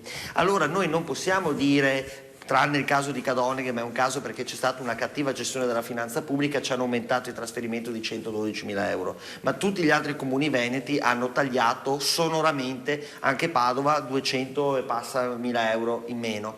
Allora, lei parla del fondo di solidarietà. Il fondo di solidarietà, il fondo di comunale. solidarietà dei comuni è stato aumentato, in realtà è cambiata solo la forma di perequazione che viene data. È stato aumentato, c'è un comunicato stampa di 5 giorni fa, è cambiato il sistema di perequazione. I soldi Il sono comune meno, di Padova prenderà 210.000 euro in più, no, ne prende meno dal fondo dei comuni, di solidarietà tra i comuni, ma arriveranno altri 210.000 euro. Io sono anche presidente della commissione bilancio, quindi conosco bene questo tema, appunto per efficientamenti energetici. Sì, no, allora. E poi ai comuni è arrivato lo sblocca cantieri di dovete Toninelli. toglierlo da una Quanti parte soldi e darlo... sono arrivati a Cadoneghe dallo 90.000 sblocca euro. cantieri? 90.000 euro. Prima c'erano? No, adesso ci sono. no, È un bene, scusate un spendete attimo. lì. Tu Sono mi devi- contento che no, siano arrivati scusate, vedendo chiedo come li sta scusa, tu mi devi spendendo. lasciare il fondo di solidarietà comunale positivo e mi devi dare anche gli altri soldi, perché noi non possiamo continuare in Veneto a dare sempre il sangue e quindi ogni volta noi diamo fiscalità positiva e potremo tenere sul territorio.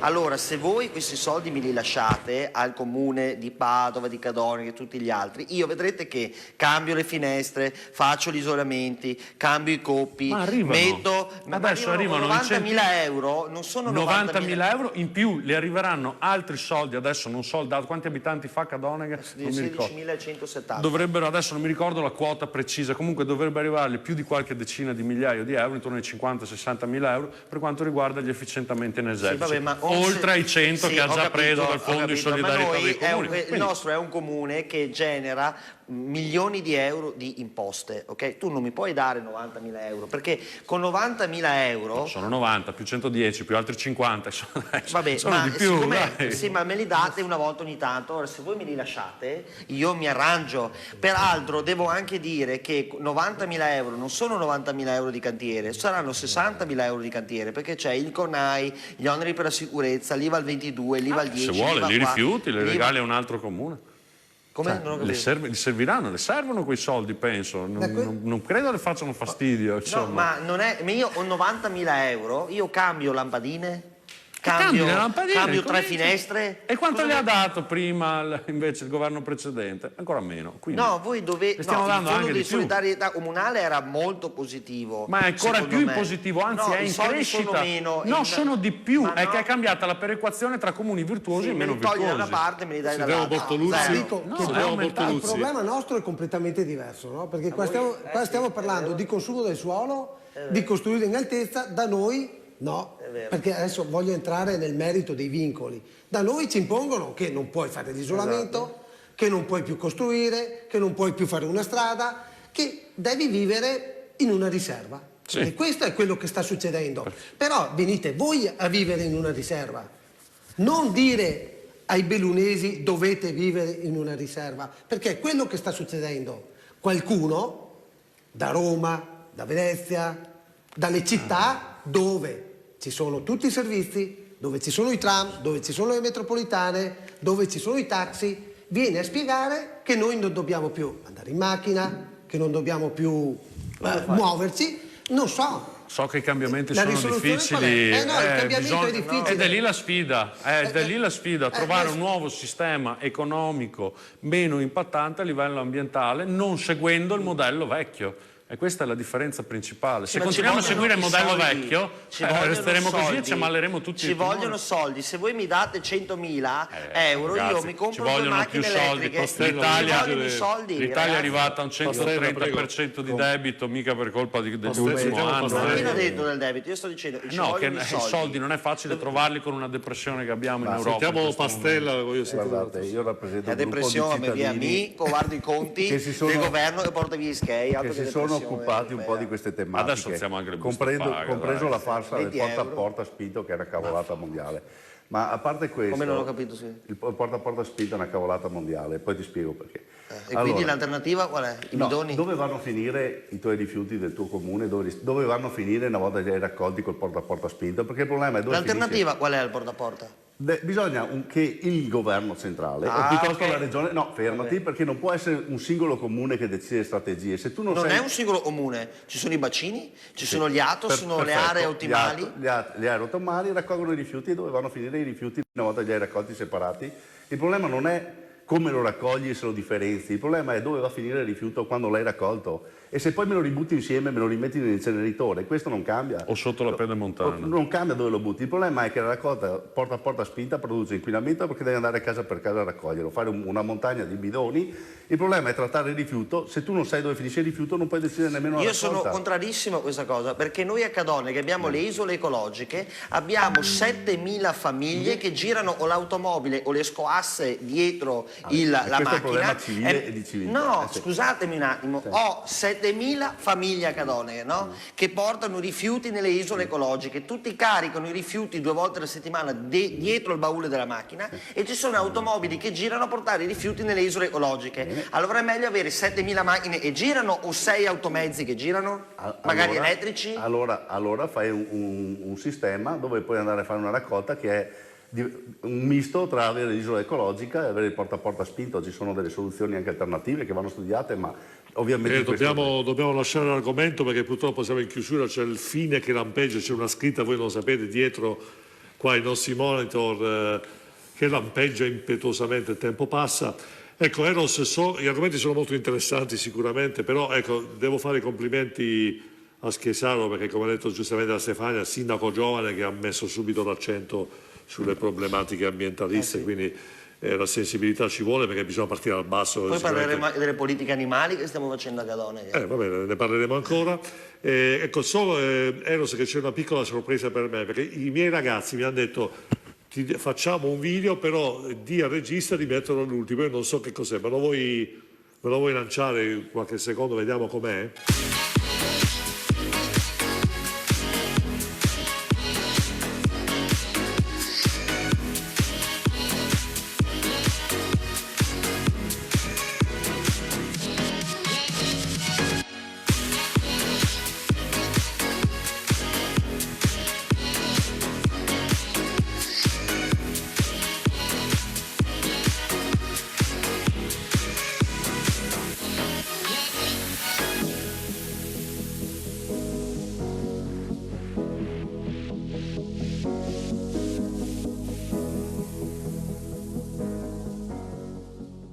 Ringrazio i miei ragazzi, il mio bigliettino della visita, ormai mi presenterò solo così, se mi tocca presentarmi in sintesi, le interviste con i big politici, con gli ospiti qui, con Loving Food, insomma, salute e medicina, insomma un po' di tutto, grazie ai miei ragazzi, Karma, Leo e Mattia, che insomma ci hanno messo del loro veramente per fare questa cosa, che è poi la sintesi di 2 anni di lavoro, cioè alla fine le cose non avvengono mai per caso. Bene, vogliamo ringraziare i nostri ospiti. Stefania?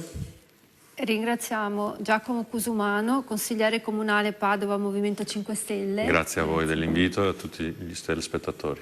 Gianni Pastella, presidente Movimento Vivaio Dolomiti. Grazie dell'invito. Marco Schiesaro, sindaco di Cadone, che Padova, della Lega. Buonasera, grazie. Massimo Bortoluzzi, consigliere provinciale Belluno, sempre Lega. Buonasera, grazie. Bene, ringraziamo anche Cristiano Samueli, direzione Democratico e Andrea Gusso, presidente di Garanzia Civica, Associazione Promozione Sociale, che ci hanno parlato del PM10 e di alcune soluzioni. Poi invece al telefono Maurizio Conte, consigliere regionale Forza Italia Veneto per l'Autonomia, e il comandante generale di divisione dei Carabinieri Giuseppe Siletti, che è commissario delegato per la lotta alla Xylella che colpisce gli olivi pugliesi. Quindi grazie a tutti. Voi sapete che poi gli interventi dei nostri ospiti possono essere guardati anche sui social, quindi dopo estrapoleremo i loro interventi. E poi mi raccomando, venerdì prossimo, giovedì politica, e venerdì invece parliamo di una cosa molto simpatica, dell'autonomia. Cioè, Luvo, vuoi dire la tua? L'ultima? 5 secondi? Guarda, su 5 secondi faccio una carrellata delle ultime cose. Perfetto. Vai. Gianni, che glielo dovevo, non l'avevo ancora fatta. Se Maometto non va alla montagna, tutti gli impianti sciistici chiudono. Mentre una ve la dedico a te e a Stefania. A fine, cosa hai capito di questa puntata sull'inquinamento? Che tira una brutta aria. Vorrei chiudere con la teoria della terra piatta è una cazzata, anche la teoria della terra rotonda è superata, abbiamo le prove che il nostro pianeta è effetto serra.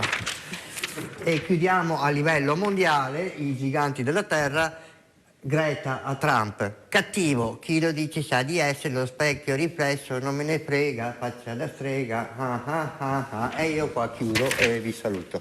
Va bene, allora grazie Giorgio, sei sempre prezioso e simpaticissimo, molto sagace con le proprie vignette, che voi sapete che con Giorgio abbiamo delle vignette durante la settimana che carichiamo sulla nostra pagina Insieme alle Persone per affrontare e dare un pizzico di sagacia ad argomenti di carattere politico che vengono durante la settimana. Sì, me le paghi pure anche. Bene, allora grazie Giorgio, grazie ai nostri ospiti. Stefania, grazie, buona serata ai nostri telespettatori. Eros in regia e Max, e niente che dire, a giovedì prossimo Insieme alle Persone. Grazie ancora, alla prossima. Bene.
Ecco, allora i disturbi della prostata, come ha detto prima lei giustamente, si ripercuotono nella sfera sessuale. Sì. Che tipo di problemi sessuali possono originare disturbi della prostata? Allora, come dicevo in precedenza, non c'è direttamente una relazione di causa-effetto, ma c'è un denominatore comune che è l'età.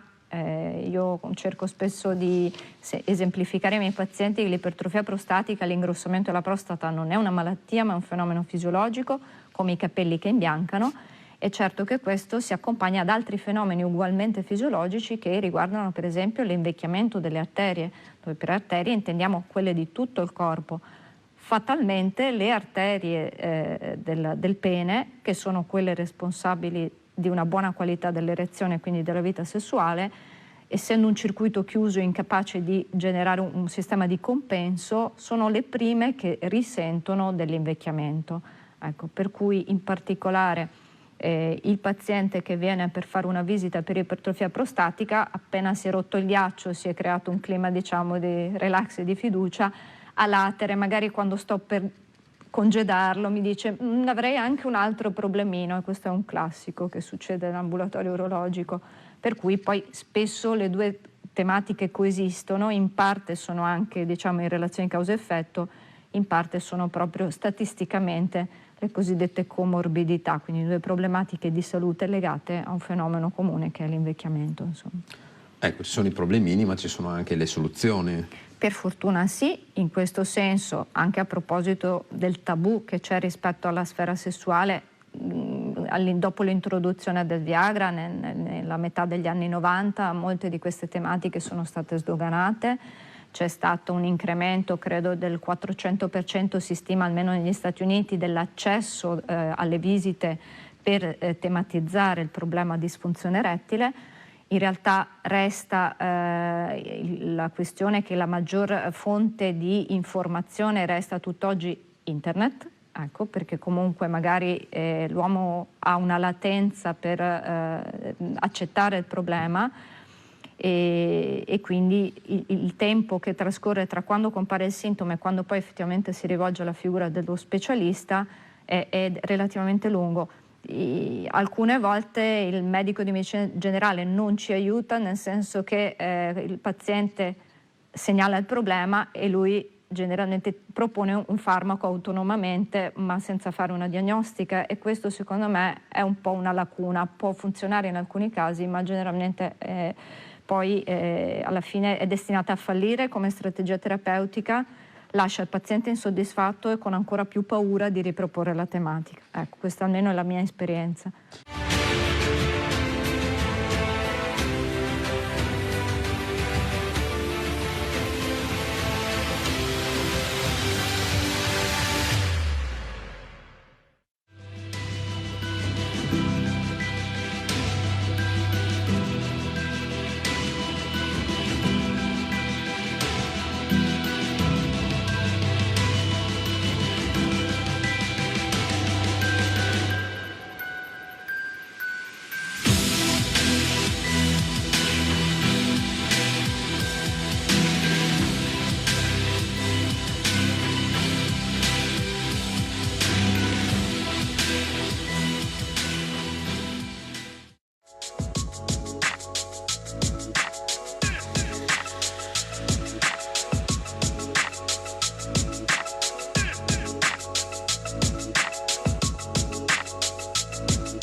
Anche perché i farmaci, oltre a portare dei benefici, hanno spesso anche degli effetti collaterali e non trascurabili. I farmaci fanno paura, soprattutto perché all'inizio sono stati proposti sul mercato in maniera massiva e incondizionata, se vogliamo. È mancato il messaggio chiaro e diretto che come farmaci vanno prescritti da un medico, va fatta una valutazione accurata.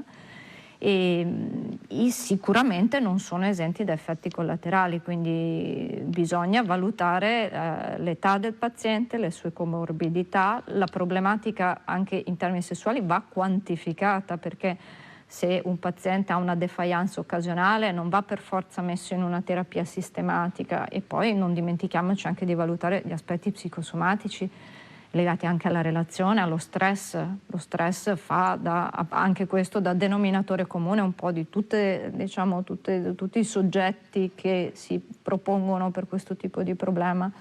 Dottoressa, lei è un andrologo, per cui è Sì. specializzata proprio nei problemi Sì. maschili, sessuali maschili.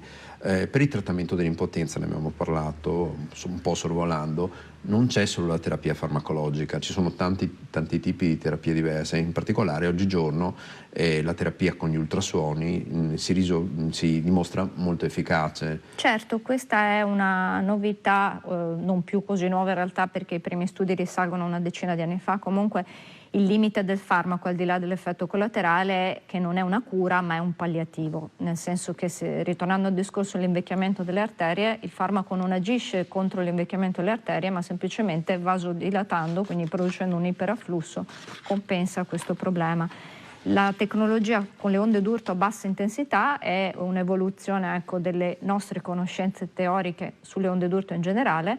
Queste onde d'urto a bassa intensità hanno il potenziale di evocare la formazione di nuovi vasi sanguigni in un tessuto che è andato invece incontro a una perdita di vasi sanguigni per vari motivi, non solo l'età ma anche il fumo, il diabete, l'ipertensione, il colesterolo alto e tutte quelle situazioni di rischio che valgono anche per gli altri organi, quindi cuore, rene, cervello. Ecco, quindi il paziente va inquadrato un po' dal punto di vista generale, metabolico, anche ormonale, però questo è il ruolo delle onde d'urto attualmente, che si prestano nel trattare pazienti che abbiano un deficit vascolare. Man mano che ci si sposta nell'età più avanzata, la componente legata a questo problema aumenta esponenzialmente, chiaramente. Poi ci sono anche pazienti più giovani, per esempio quelli affetti da diabete, che anche più precocemente rispetto alla popolazione sana sviluppano questo tipo di problema. Dottoressa, siamo in chiusura. Ha qualche consiglio, qualche suggerimento da dare ai nostri telespettatori? Sicuramente l'invito ad affrontare il problema. A volte sono le compagne che spingono, diciamo, in questa direzione. Penso che sia giusto al giorno d'oggi, insomma, con le conoscenze attuali e il potenziale terapeutico che abbiamo, fare questo passo almeno per assumere consapevolezza, ridurre i fattori di rischio e fare le scelte terapeutiche più adeguate al proprio caso clinico. Bene, allora ringraziamo la dottoressa Fedra Gottardo e chiudiamo qui questa puntata. Grazie a voi. Arrivederci.